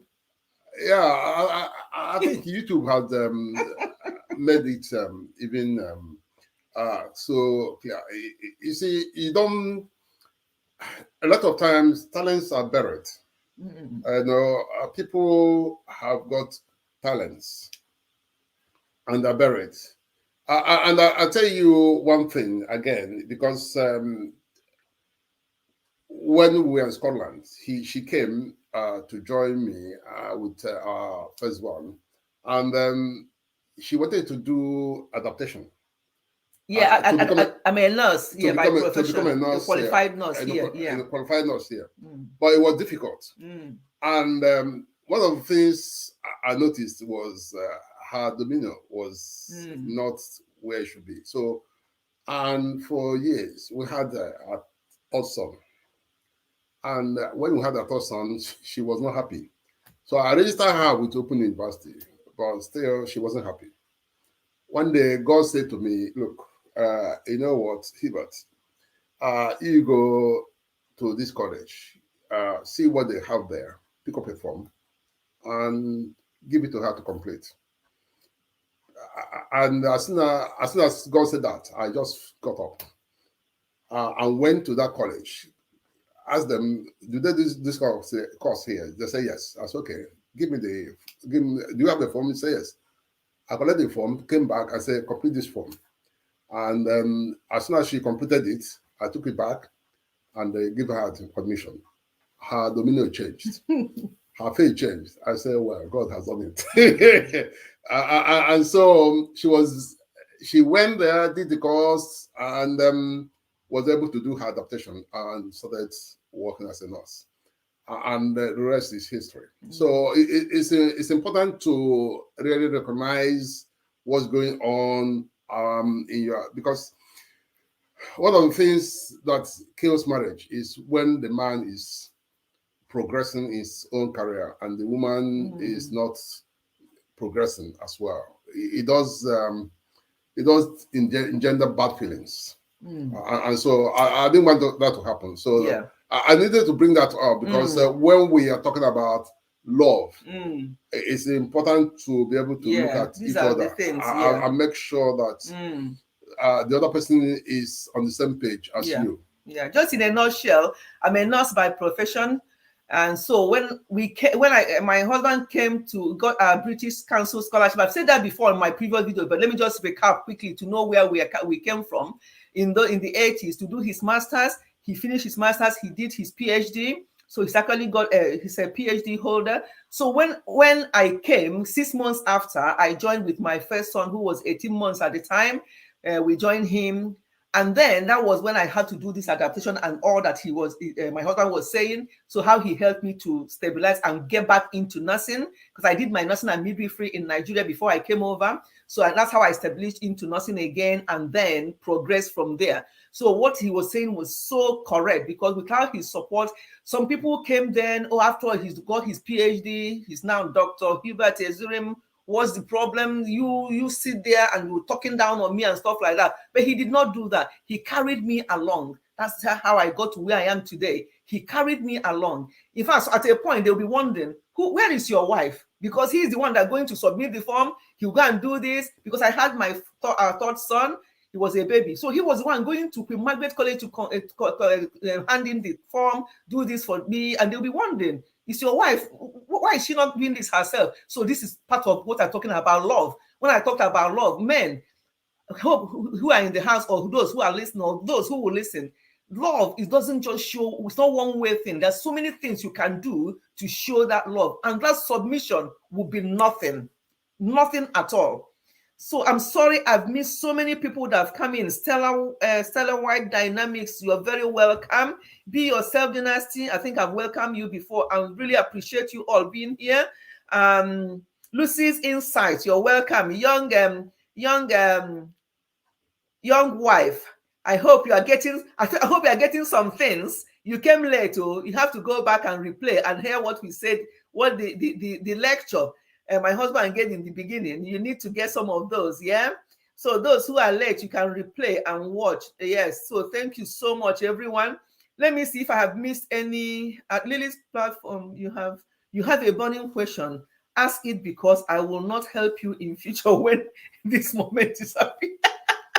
Oh, Musisi, you kill me. Okay, Lily, you have been put in on the spot now by Musisi. Whether you have question or not, ask it now. Musisi is telling you that he won't help you in future. So ask your question now. Then Musisi has a question for you. He says, sir, what is Ifechi's favorite dish that you do not give more attention? What is my favorite dish in the first place? Never mind giving much attention, because you do. But what is my favorite dish? And then tell them whether you give more attention to it. I don't have to answer. It's you that was asked this question. What am I even saying? What's my favorite dish? Okay, if that is the question, I think that it's a very simple one. I don't have anyone, but she has, and that is yam. You know, she loves. Hey, if I'm coming to your house, don't bother about rice and semo, yam.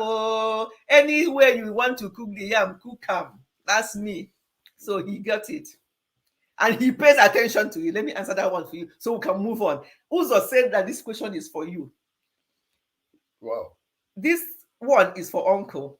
With all the experience, by the way, as I said before, Uzo is my Obelenwa, my most senior sister's baby. That's Uzo. He's a married man, but it's Obelenwa to me. Obelenwa means small, small baby. Uzo will be laughing where he is. Auntie, why are you embarrassing me? But they're not seeing you, Uzo. Okay, they're not seeing you, so don't worry. This one is for Uncle. With all the experience you've had so far, What is the one thing you would have done differently as head of the home if you were to start marriage with Auntie again today? Wow. Uzo, that boy is so intelligent. You know, your intelligence is coming here. You're not asking question that will make uncle to scratch his brain. You can see. Eh? Uzo. Well, yeah, there are many things. You know, you grow in marriage. When we started, I there are a lot of things I did which I would think they were a bit rash or immature in the way I dealt with them. Um, I was more of thinking about myself because remember, I wasn't, I was just newly married. And so there is something to learn.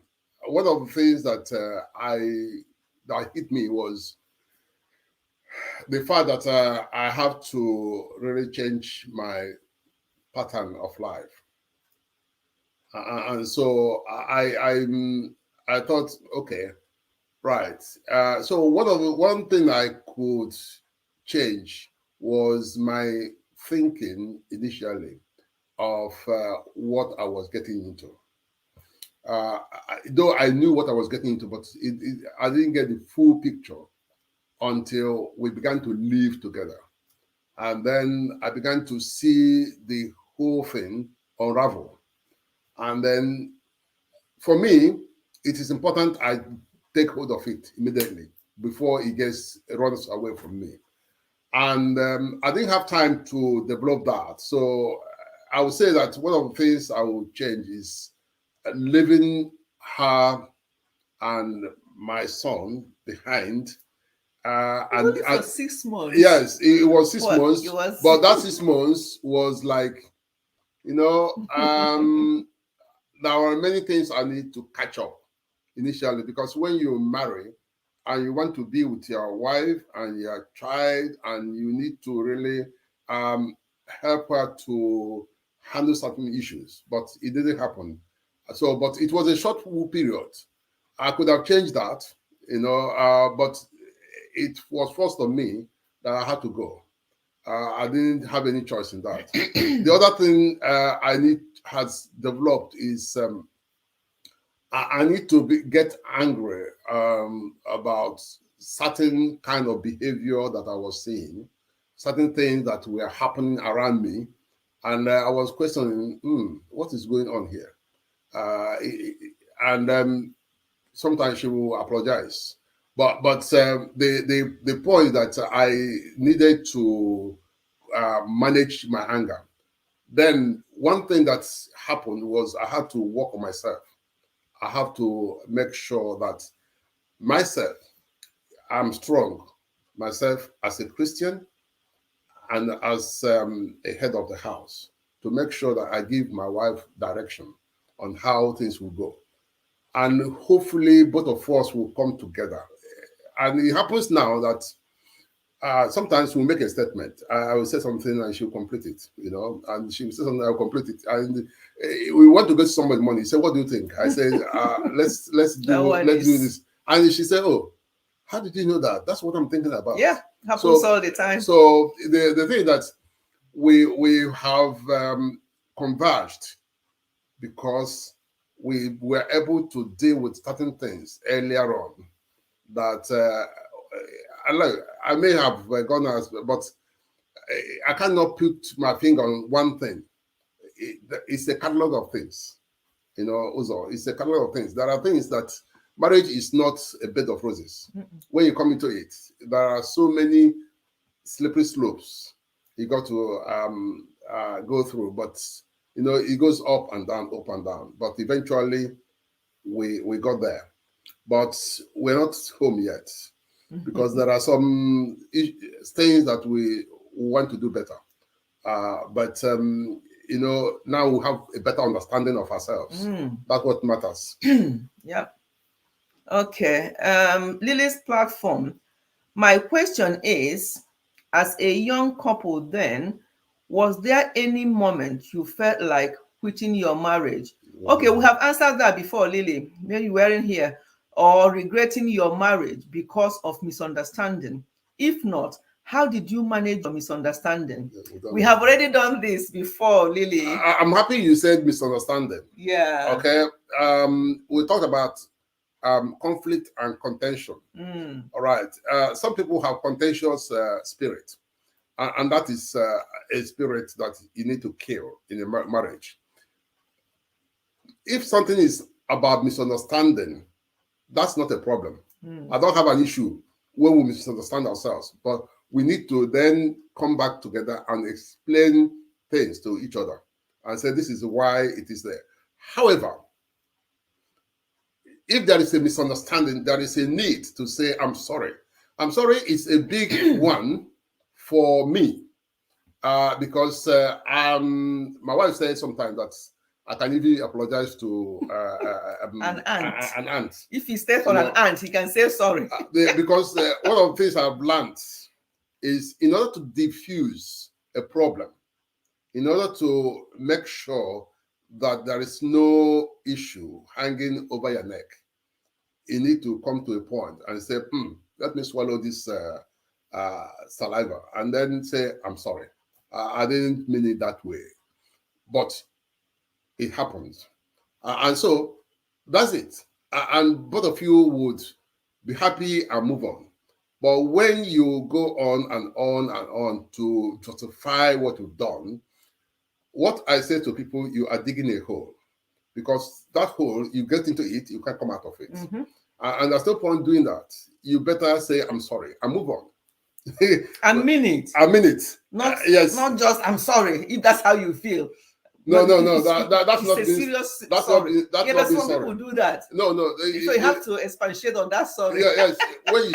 when you say sorry, yeah, it means that thing you've taken note of it.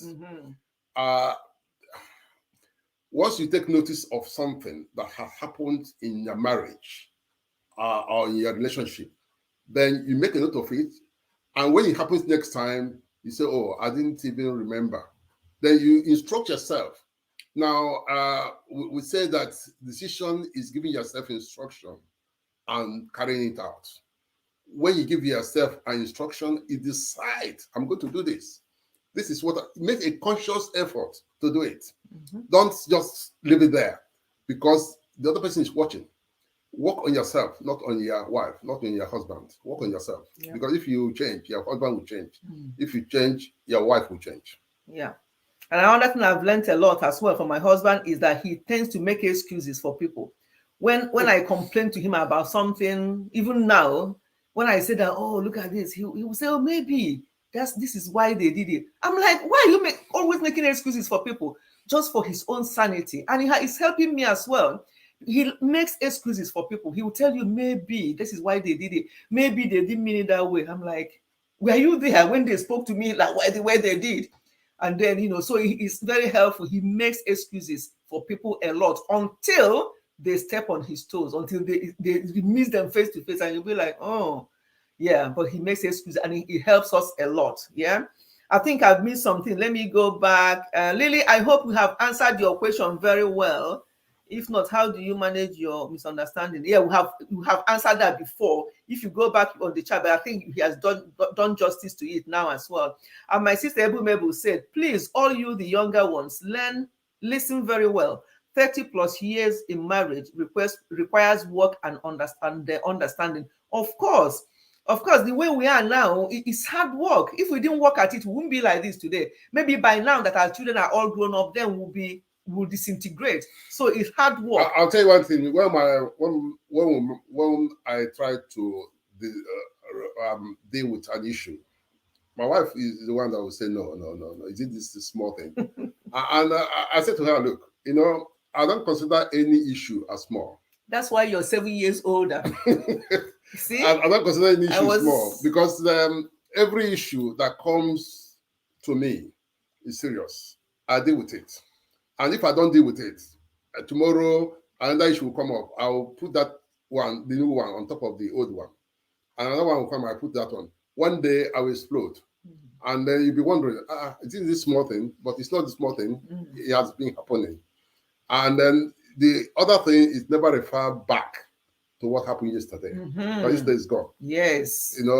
Yes. Deal with issue you have. And drop it. And move on. Move on from it. Yeah. Don't keep reminding the person. And this is what we have done over the years to make sure we don't go back to the previous thing, because the past cannot turn the clock back. It can only deal with the issue you have now. Yes. Okay, there's an important question here from Stella White Dynamics. He said, Mommy and Daddy, how do you handle family members dabbling and getting into the affairs of your family? We don't even allow them. We don't even let them. They don't. What do they know what's going on? How do they dabble into it? No, it's only when you go and tell them about issues happening in your family. Your head. That's when they will know. Yeah. Nobody. Even my sister-in-law, I told you people that it was my friend before we got married. She does not know anything that's happening in this, even from the early stages when we used to have misunderstanding. Now that we don't have misunderstanding anywhere, because we understand each other a lot now. Even those days, I would have said, "Oh, she's my friend. I'll go and complain. Oh, your brother did this." If she's here, she will tell you. I'll never. So it's only when you let them in. Although some family members, because we are Stella is in Nigeria. When you're in Nigeria, it's difficult not to. It's difficult not to now because we are abroad, and we came over here shortly after we got married. So I think, but for her, she's in Nigeria, so it may be very difficult. The only way to deal with it, the only way to deal with it, you need to work together with your husband. If both you and your husband have an agreement on what to do, then whether it's coming from his side or your own side, both of you are sticking together. And anyone who wants to interfere in your marriage, you need to remind the person that you made a choice to marry who you married, and that's it. And then all of them were part of it. So you don't need to really worry yourself about that. The only thing is that you worry yourself is whether you and your husband or your wife are together in agreement in anything you are doing. Or if you are not in agreement, that's where it breaks down. If your husband is that way or that way, or your wife is that way or that way, it shouldn't be an issue once both of you are. Secondly, you need to pray together. Every issue, every time you pray together, because we are dealing with the kingdom of darkness. I need to be able to take hold of those things, those little things, before they get too bad. Yeah. Okay, Uzo is saying thank you so much that for the responses. Thank you, Uzo. And Ebu Mabel is saying, please note the areas of work in your marriage might be different from Mommy and Ifechi. Please seek help from the right people if required. Yes. It's very important, isn't it? Yeah. Every marriage is different, and the issues you may be having is totally different from, or we have never had it in our own marriage. We don't even know what it's about. Yeah, so thank you for pointing that out. But the fundamental is the same. Every issue you have, take it to the Lord in prayer first, before you go to any human counselor, because the greatest counselor you have is the Holy Spirit. He's going to counsel you and teach you. I used to tell my wife, I said, look, once I go into my study, I sit down there and my Bible will be open. God can talk to me anyhow. I don't need to go to anybody to talk to me. And I come out from my study and my altar more wise than I entered, because my mind was open to listen to him. Yeah. Okay, so Stella White, I hope we have done justice to this. As I say, our experience is all from abroad, because we're not in Nigeria. But as Ebu Mebu said, it's more difficult to get them off with Nigeria. Definitely, 100%. Yes, it's more difficult because they will now say, "Oh, it's my brother's house. It's this house," and you cannot. And then that problem starts between you and your husband. I think the best way to do it is just to make sure that two of you are working together. It shouldn't be a case of where your own relation or his own relation are the ones allowed to come, and when the other ones want to come, you'll be like, no, there's no space, or we don't want that. Let everything be balanced. Yeah, that's how I'm going to advise on this one. It's very difficult, I must say. However, let there be a balance. Let not be that you are, if it's only from my own side, I'm happy for them to come. If they're coming from my husband's side, I'll have an excuse for them not to come. No, because two of you are now one, and then we have to really see the other family. In as much as some families can be very difficult, no matter how much you try to welcome them, there'll be an issue. But just do your own bit and leave the rest. And then, but two of you, it's important that husband and wife work together on this one to make sure that both families understand that this home, there's nothing like my brother's house or my son's house. I've said it before about mother-in-law thing. I'm a mother-in-law myself, so I'm qualified to say things like that. Don't go there and start saying, this is my son's house. Oh, thank God it's your son's house. It's not your house. Where we are now is our living room. My husband, myself, and my husband's house. Our children are grown up. As I said, they're all coming this week or for Christmas, and we'll come. We'll welcome them. We'll all have time together. Wonderful, and they will all be gone again. So I cannot go to any of their houses and then tell them that this is my son's house. Well, it's your son's house. Welcome. And when are you going home? You know, so we have to really make sure that we don't over, you know, how do I put it? Yeah. Let me say something here very quickly. That's something I said to my wife when we got married. I made that clear, and everybody knows me. I said to her, anybody who comes to our house is a visitor. Anybody, no matter who the person is, whether it's my mom or my dad or my brother or my sister or my cousin or my in-law, everybody is a visitor. The only two people who are permanent here is me and you.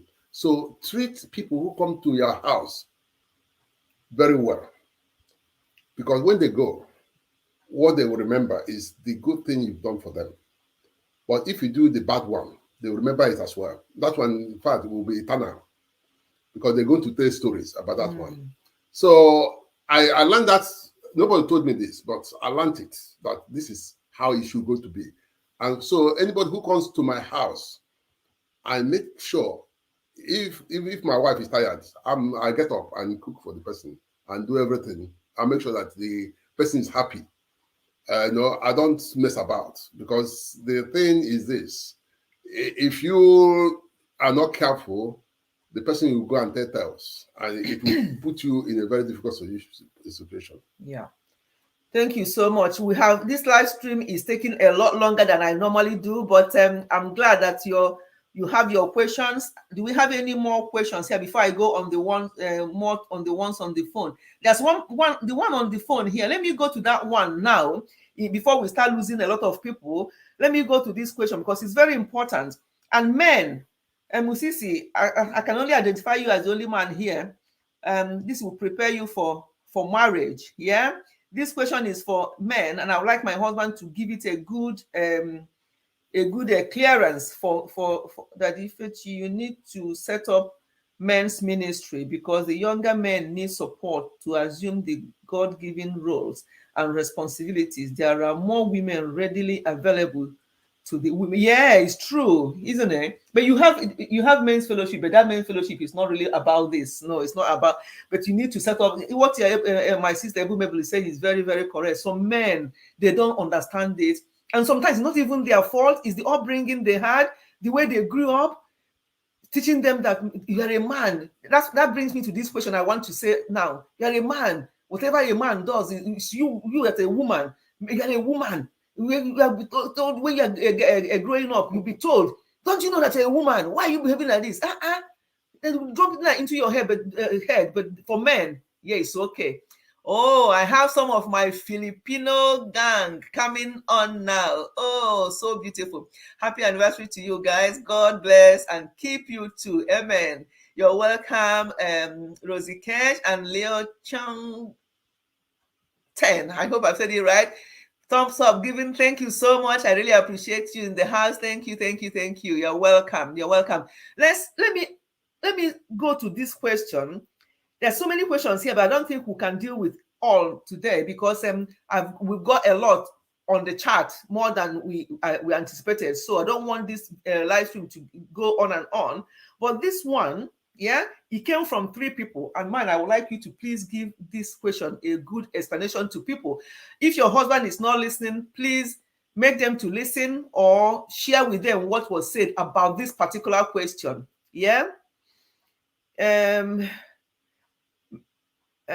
What's the best marriage advice you have ever received? Okay, I think we have dealt with that. This one says men are polygamous in nature. What do you have to say about this?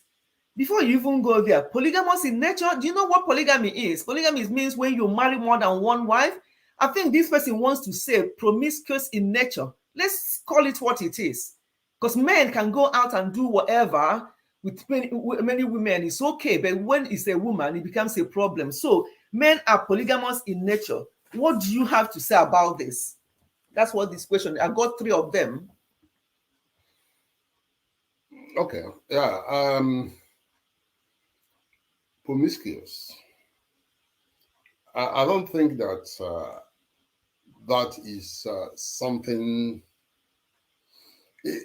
that is traditional. It may be that in our culture, in the culture of the African man, yes, we could be, we'll talk about promiscuous, people sleeping around. However, when we look at the Bible, God created Adam and created Eve. And it didn't, when we talk about, because that's, we'll get into polygamy, but he didn't create Adam and several Eves. You know, he created Adam and Eve. And when Jesus came, and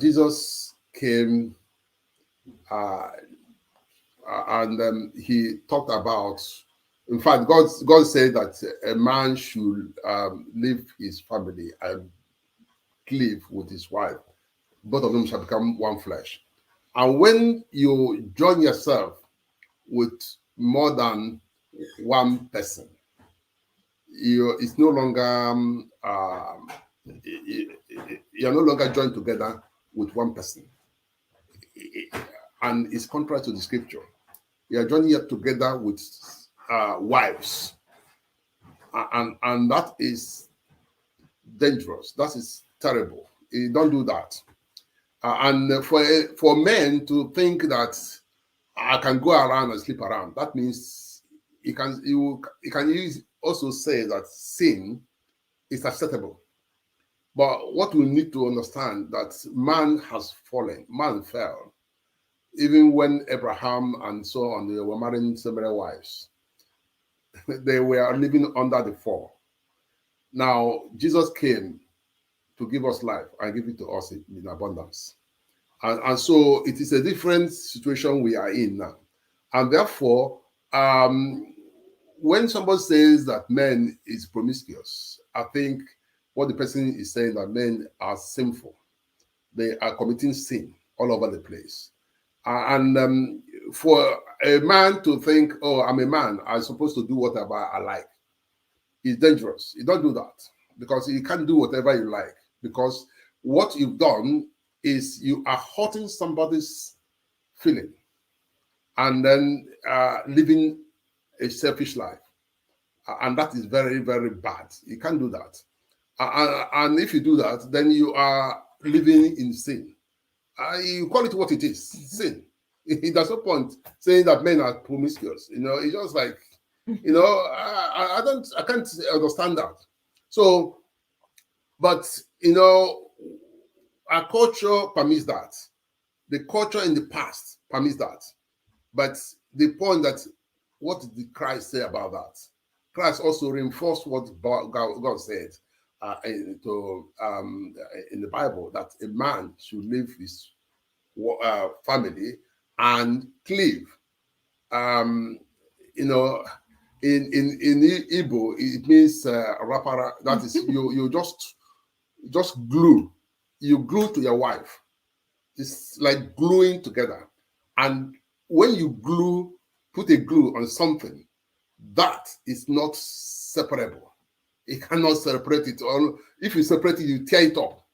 You know, if I glue 2 papers, or glue something on. If I want to pull it out, I'm going to tear it to be able to pull it out, separate them.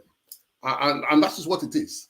When Bible says cleave, you're gluing yourself to your wife. And therefore, if you can't glue yourself to your wife and glue yourself to somebody else, glue yourself to somebody else, and that is sin. You can't do that. And God hates it.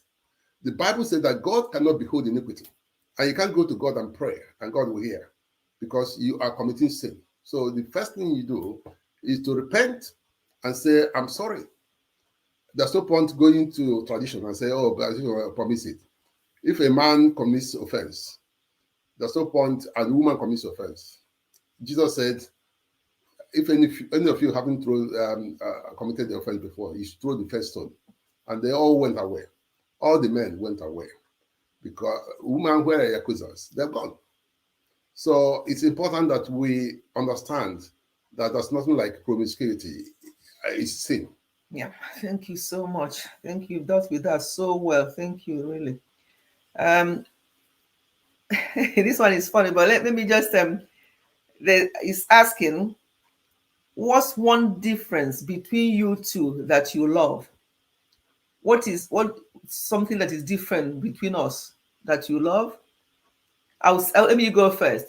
One thing, there are many things, but one thing different between us that I love so much, not just love, I love so much, is the fact that my husband is, whether you have always been like this, I don't know, but I can't remember whether you've always been like this, but my husband is one person that you come to, no matter how anxious and worried and you feel that things are falling apart and you're really, he'll tell you, it's okay. I'm like, what is okay? There's something that has been so major that happened years ago. He said to me, let's go. I'm like, go where?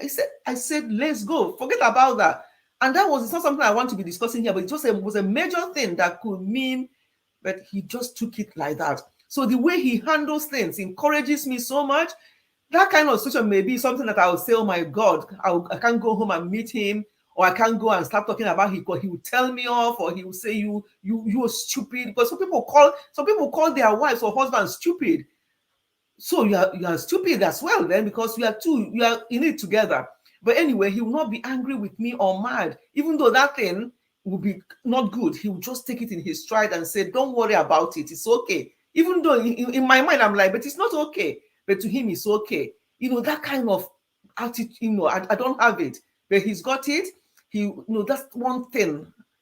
One major thing I really, not just like I love about him, that encouragement, that's thing like, and you may look at that thing and look at there's no light at the end of that tunnel, but to him, it's okay, he will say to me. And that really strengthens me a lot. And I mean a lot. So that's one thing I like about you. So you can say, yes. Yeah, I mean, for me, marrying my wife is one thing I love about her is I know where she stands in every issue. I don't want to do a guesswork. I wake up in the morning and I begin to guess whether something is right or not. I will know it. So it is not.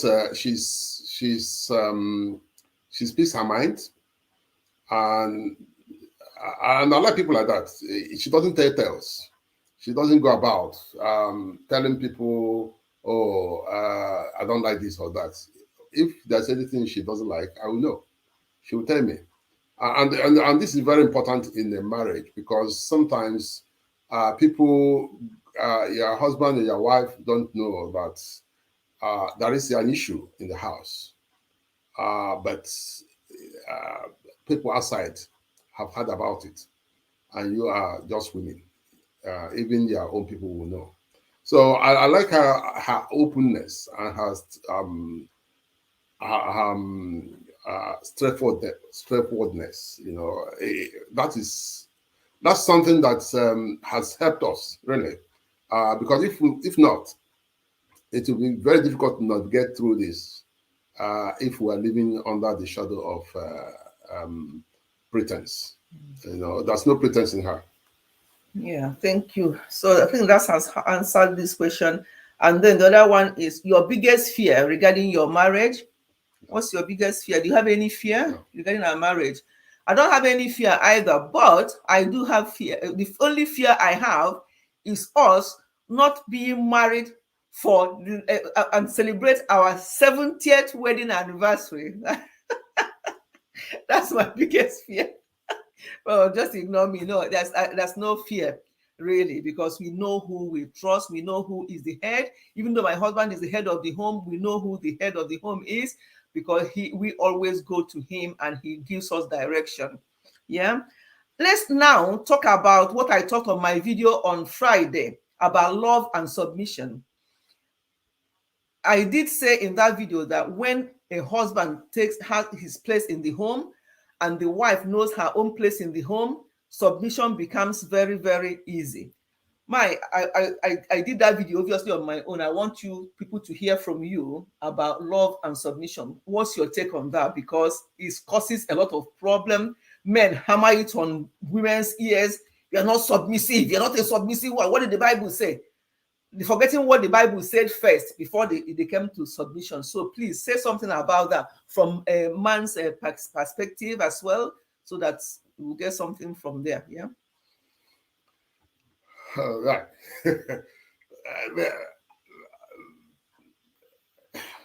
This is an issue I've never thought about, because I feel that it had nothing to do with me in terms of I grew up in the believing that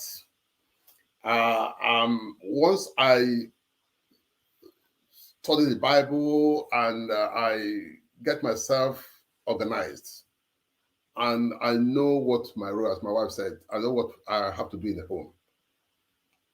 It's very important for me. But the key thing is I allow my wife to make some decisions. When she makes decisions, she will tell me, this is what she decided. And I look at it as, okay, that's fine. Let's see how it works out. And I think submission comes where the love is important, but submission is where you have to each other submit to one another in love. That's very crucial. And you don't go ahead to blame each other. When you get into blame culture and then begin to ram it on somebody's throat, you know, the Bible says this. You don't need to tell the person what the Bible says. All you need to do is to do your own part and pray and let God do the rest. But if you begin to do your own job and do God's job, then that's a problem. There are two things here. One is possibility and the other one is impossibility. Now, I tell people, I say, look, focus on possibilities. What are the things you can do to make sure that this marriage works? And then you do them. Then leave the other one that you cannot do to God. The one you cannot do is to change your wife to who you want her to be. You can't do that. It's not your business. It's your business to do your own bit and let your wife do her own bit. Love your wife. Make sure that what bothers her bothers you.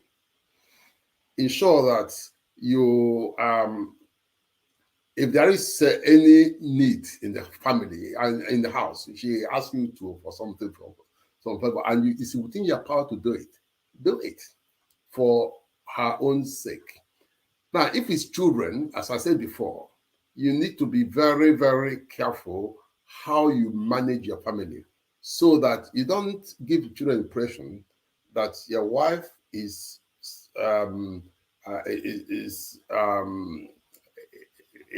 you married her and she had to do what you want her to do.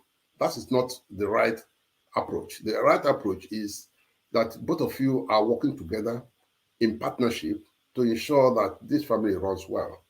And if you support her, and it will not come in a day, it will come with time. And with time, she'll begin to see what you're doing and what you're about. And secondly, when you have to set out a day within the week when not only two of you will meet and pray together. And when you set out that time within the week, when you pray together, that day is very sacred. You meet and you deal with every issue under the sun that you have. And then once you deal with that issue, you pray, study the Bible, and then that's it. You move on. There's no issue of submission. It doesn't come up at all because it's been dealt with in the altar of God. It's only when we try to do things in our own natural understanding that we make mistake.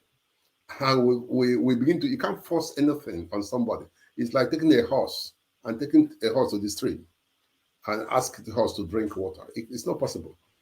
It has to come naturally. The person has to be decide within herself to change, or him to change. So either way. Thank you. Yes, it makes a lot of sense. Thank you so much.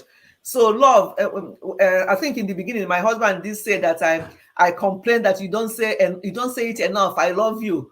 He doesn't say it. But I just make that a joke with him. But there are practical things he does that shows complete love. So he may not, because as I said to you, growing up and his younger age, he's rooted in a scripture union and stuff like that. So maybe at that time, I love you, say taboo to say to anybody.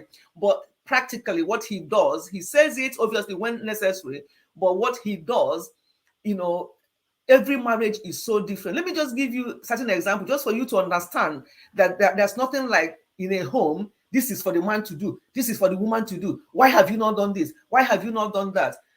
I'm sorry if you feel a bit embarrassed about it. I have to say that so people can understand that actually the way our own home runs and what's been going on. Do you know, I'm not going to say I'm proud of it. I'm not going to say I'm ashamed of it, but it's just how our home runs. Do you know that for 37 years of marriage, our sons would testify to this? I don't even know how washing machine where you put your clothes to wash, how it runs, what happens. I remember our third son a few years ago, he came back and he was wanting to wash one of his delicate clothes, and he was coming to me to say, "Oh, Mom, what setting do I put this washing machine, or what setting would I put this cloth on?" And then he now said, "Why am I even asking you? I can't remember you ever using the washing machine. Let me go and ask Dad, because Dad does these things and he does them happily, and it doesn't mean that I cannot put on the washing machine or do those things, but he just happily does them. I don't know how to handle iron. He does ironing. Even when we're getting ready for something, he will ask me, does your own need ironing? I'll bring it down. He will iron it happily. So he does these things. It just comes naturally. I don't do ironing. I don't do washing, but I do other things. I cook. He cooks as well. Most Sundays, he treats us with Sunday lunch. But there are things. Oh, another super chat.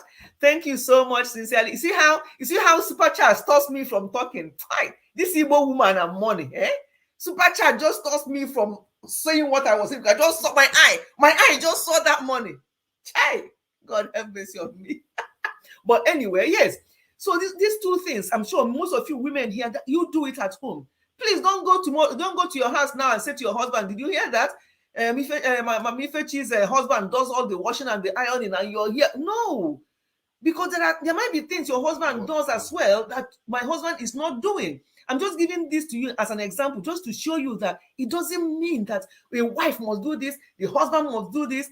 And while we are on this, let me tell you what happened years ago when we were still in Scotland.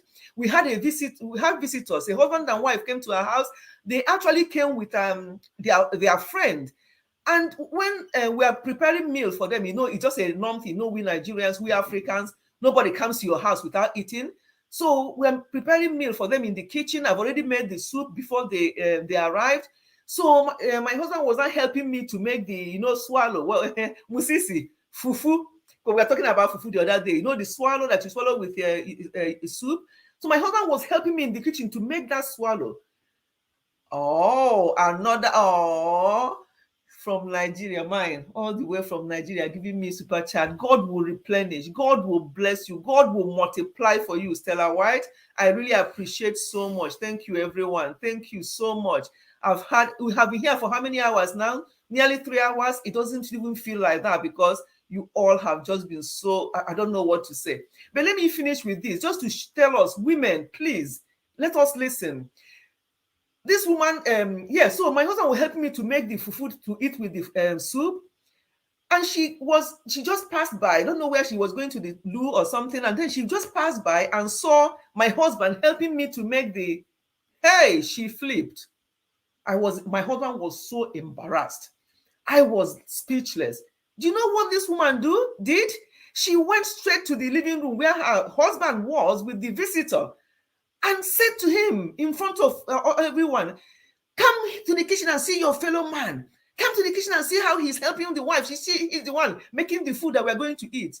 Hey, I was so shocked. My husband, the spoon almost fell off from his hand. It was like, what is this? So that was how she displayed her own dissatisfaction that the husband was not helping her.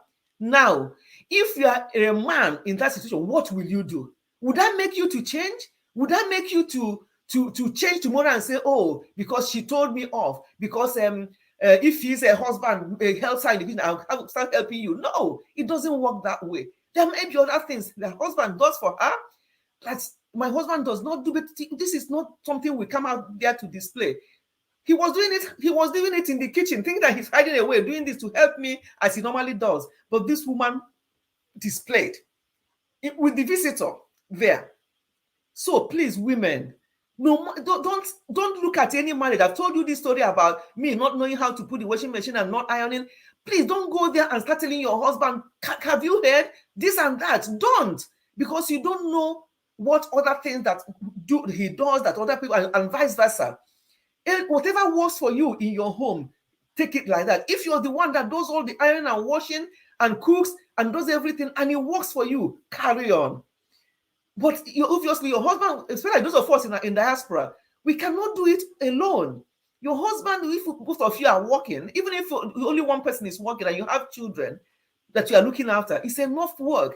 So there's had to be understanding. Whatever works, just like Auntie Mabel said before, whatever works for one person will not work for the other. So don't go and start comparing. That's what I'm trying to say. What that woman did that day was so bad, so embarrassing, and that is not how to handle situation. Don't go and start attacking your wife or start attacking your husband because you saw something. For crying out loud. How about if my husband was just trying to put display that day just to show that I helped my wife, although he wasn't, but what if that's what he was doing that day and that woman reacted that way? Let us be very careful. Don't look at anybody. Look at two of you. Just yourself. What works for you? How do we do this? And just go by that. Don't look at what people do outside.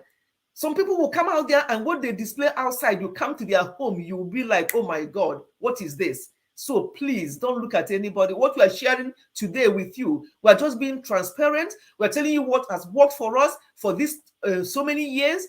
It doesn't mean that it will work for everybody because our situation, our problems, our issues are so different. We're just giving you an idea of what has helped and is still helping us because we are still work in progress. As somebody has testified there, I am going to celebrate 70 years of marriage, and I say amen to that. So that means we are still work in progress. Yeah? So please, let me read Ifugonu.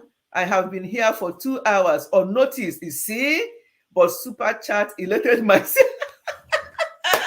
Exactly. That super chat, my eye just went like that. This is how many, 4th or 5th super chat today. And each time the super chat comes, that's the one I will see first before I even see message. God help me. God have mercy on me. I will see the super chat before I see messages. Hi. Ibonego.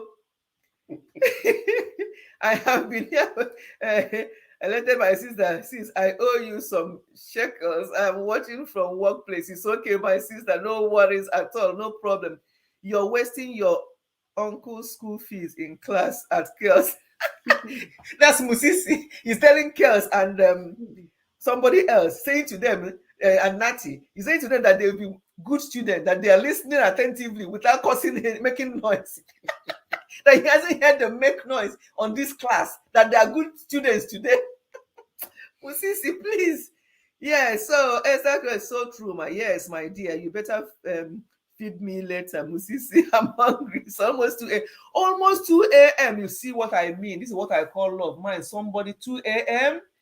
And Kels is not a YouTuber. She's a supporter. Each time I have my live stream, each time I put up a video, Kels will be there. Hi, 2 a.m. People in the house, did you hear that? I don't know what time it is in Israel. My sister Chizoba, what's the time in Israel? Because she's in Israel. I have people all over the world, mine, everywhere in the world now that I go to now. I'll just tell them I'm on my way. And I'll meet somebody. Yes, Israel. Kels is in the Philippines. You see? Wow, 2 a.m. I really, really appreciate, honestly. Thank you all so much. We still have 15 people in the house. I knew at a point there were up to 30 people in the house. Obviously, people are logging off to do other things, and I really appreciate you all. And people are still coming. I don't know how we're going to end this live today. People are still coming. That's Amber Rose just came in. Gracious Tales. Gracious Tales is dialing in from Nigeria.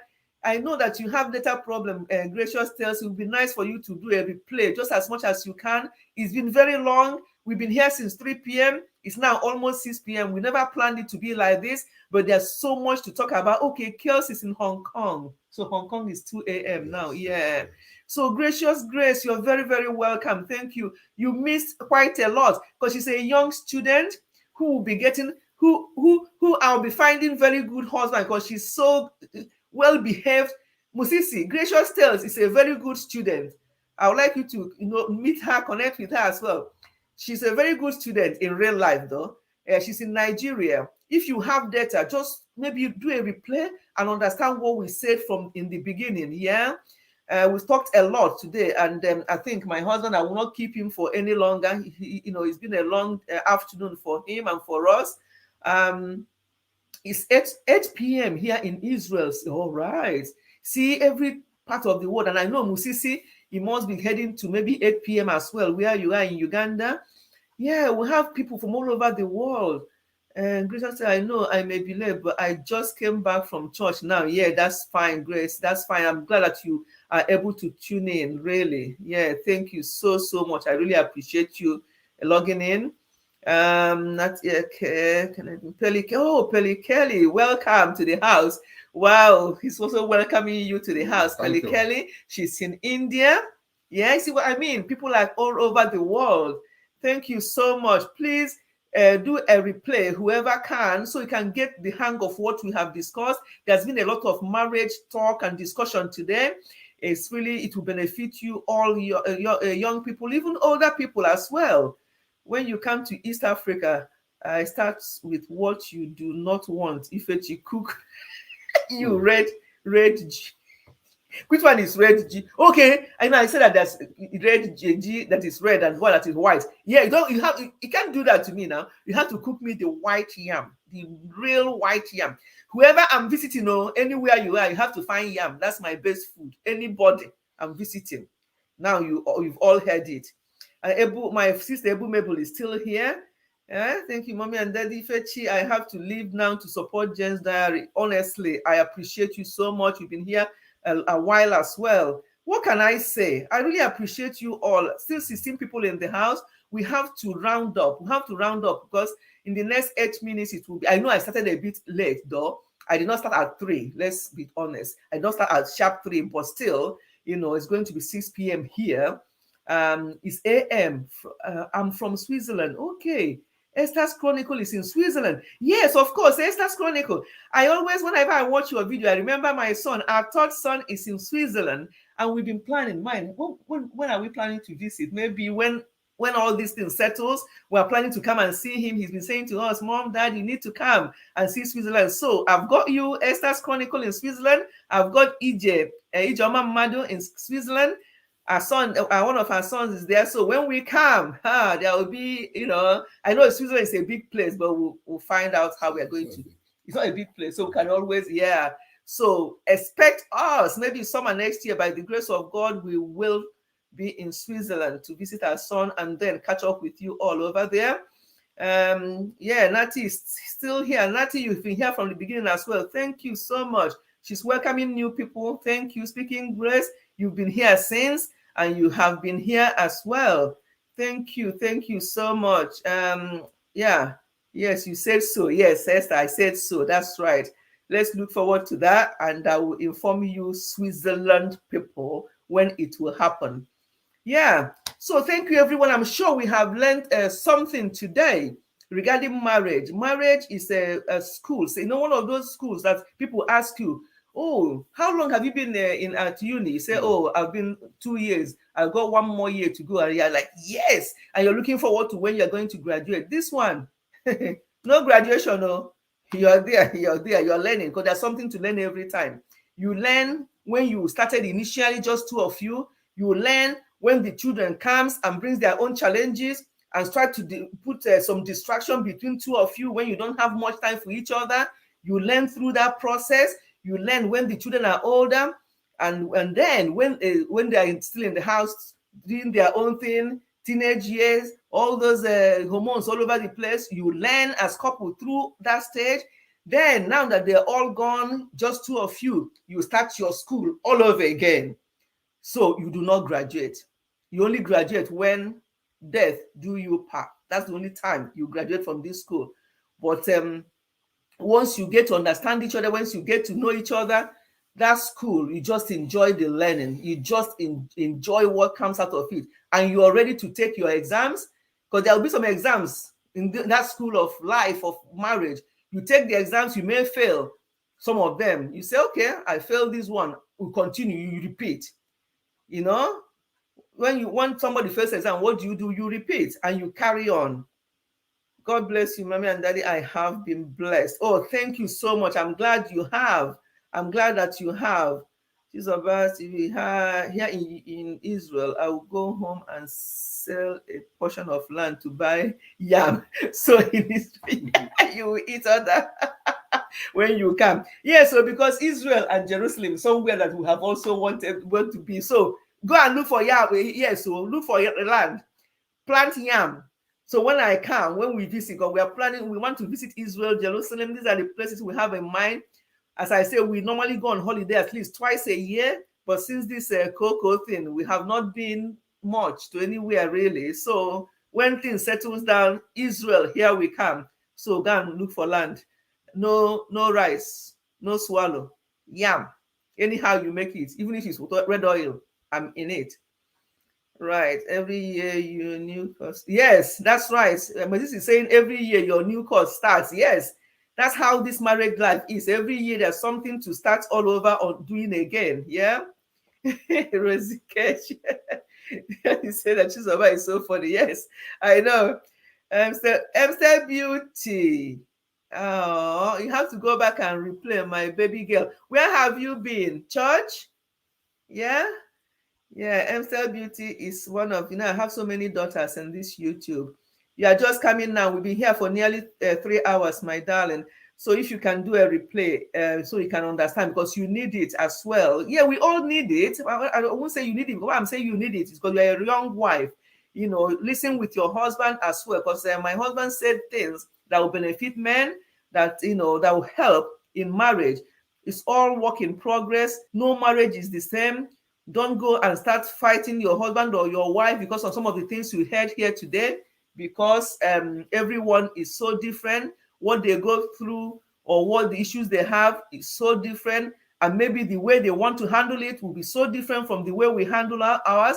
Today, we just shared our own side of things with you, just being honest with you all, what has, how we have dealt with things and how we are still dealing with things. So it's not one size fits all. The way we've dealt with it may not work for you. So don't go and start copying. It's just an idea that we're just bringing out there to see what you can pick from it that may help you and your husband. Our priority, both of us, our priority is for happy homes. We don't want to just be, because we are, by the grace of God, very happily married. And when I say happily married, doesn't mean that we don't have any issues or we have never had, but we do. But we work at things together, and then because we want to be happy, because unhappiness can cause disease. When you have issues in your life that is not dealt with, it can cause actually disease, and doctors will do all tests. They will not find the reason for your illness. It's just unhappiness, it's just bitterness. Because you're not happy, things will just start developing inside you that is not even related to any medical condition. So our priority is for homes to be happy, for couples to be happy, for children to be raised up in the fear of God.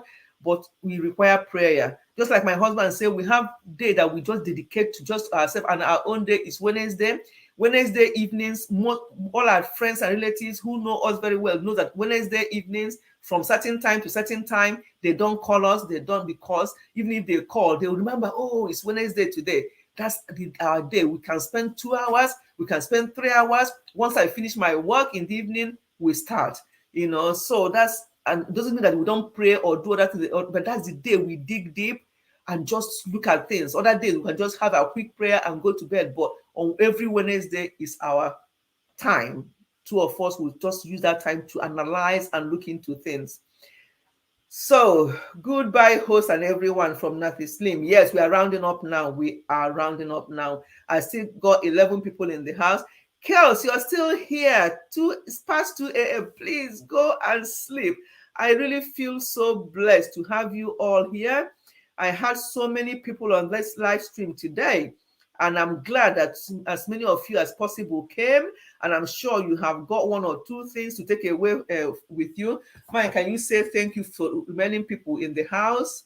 And so goodbye. And could I also say goodbye to you? Yeah, yes, thank you very much for coming, and I hope you've learned 1 or 2 things.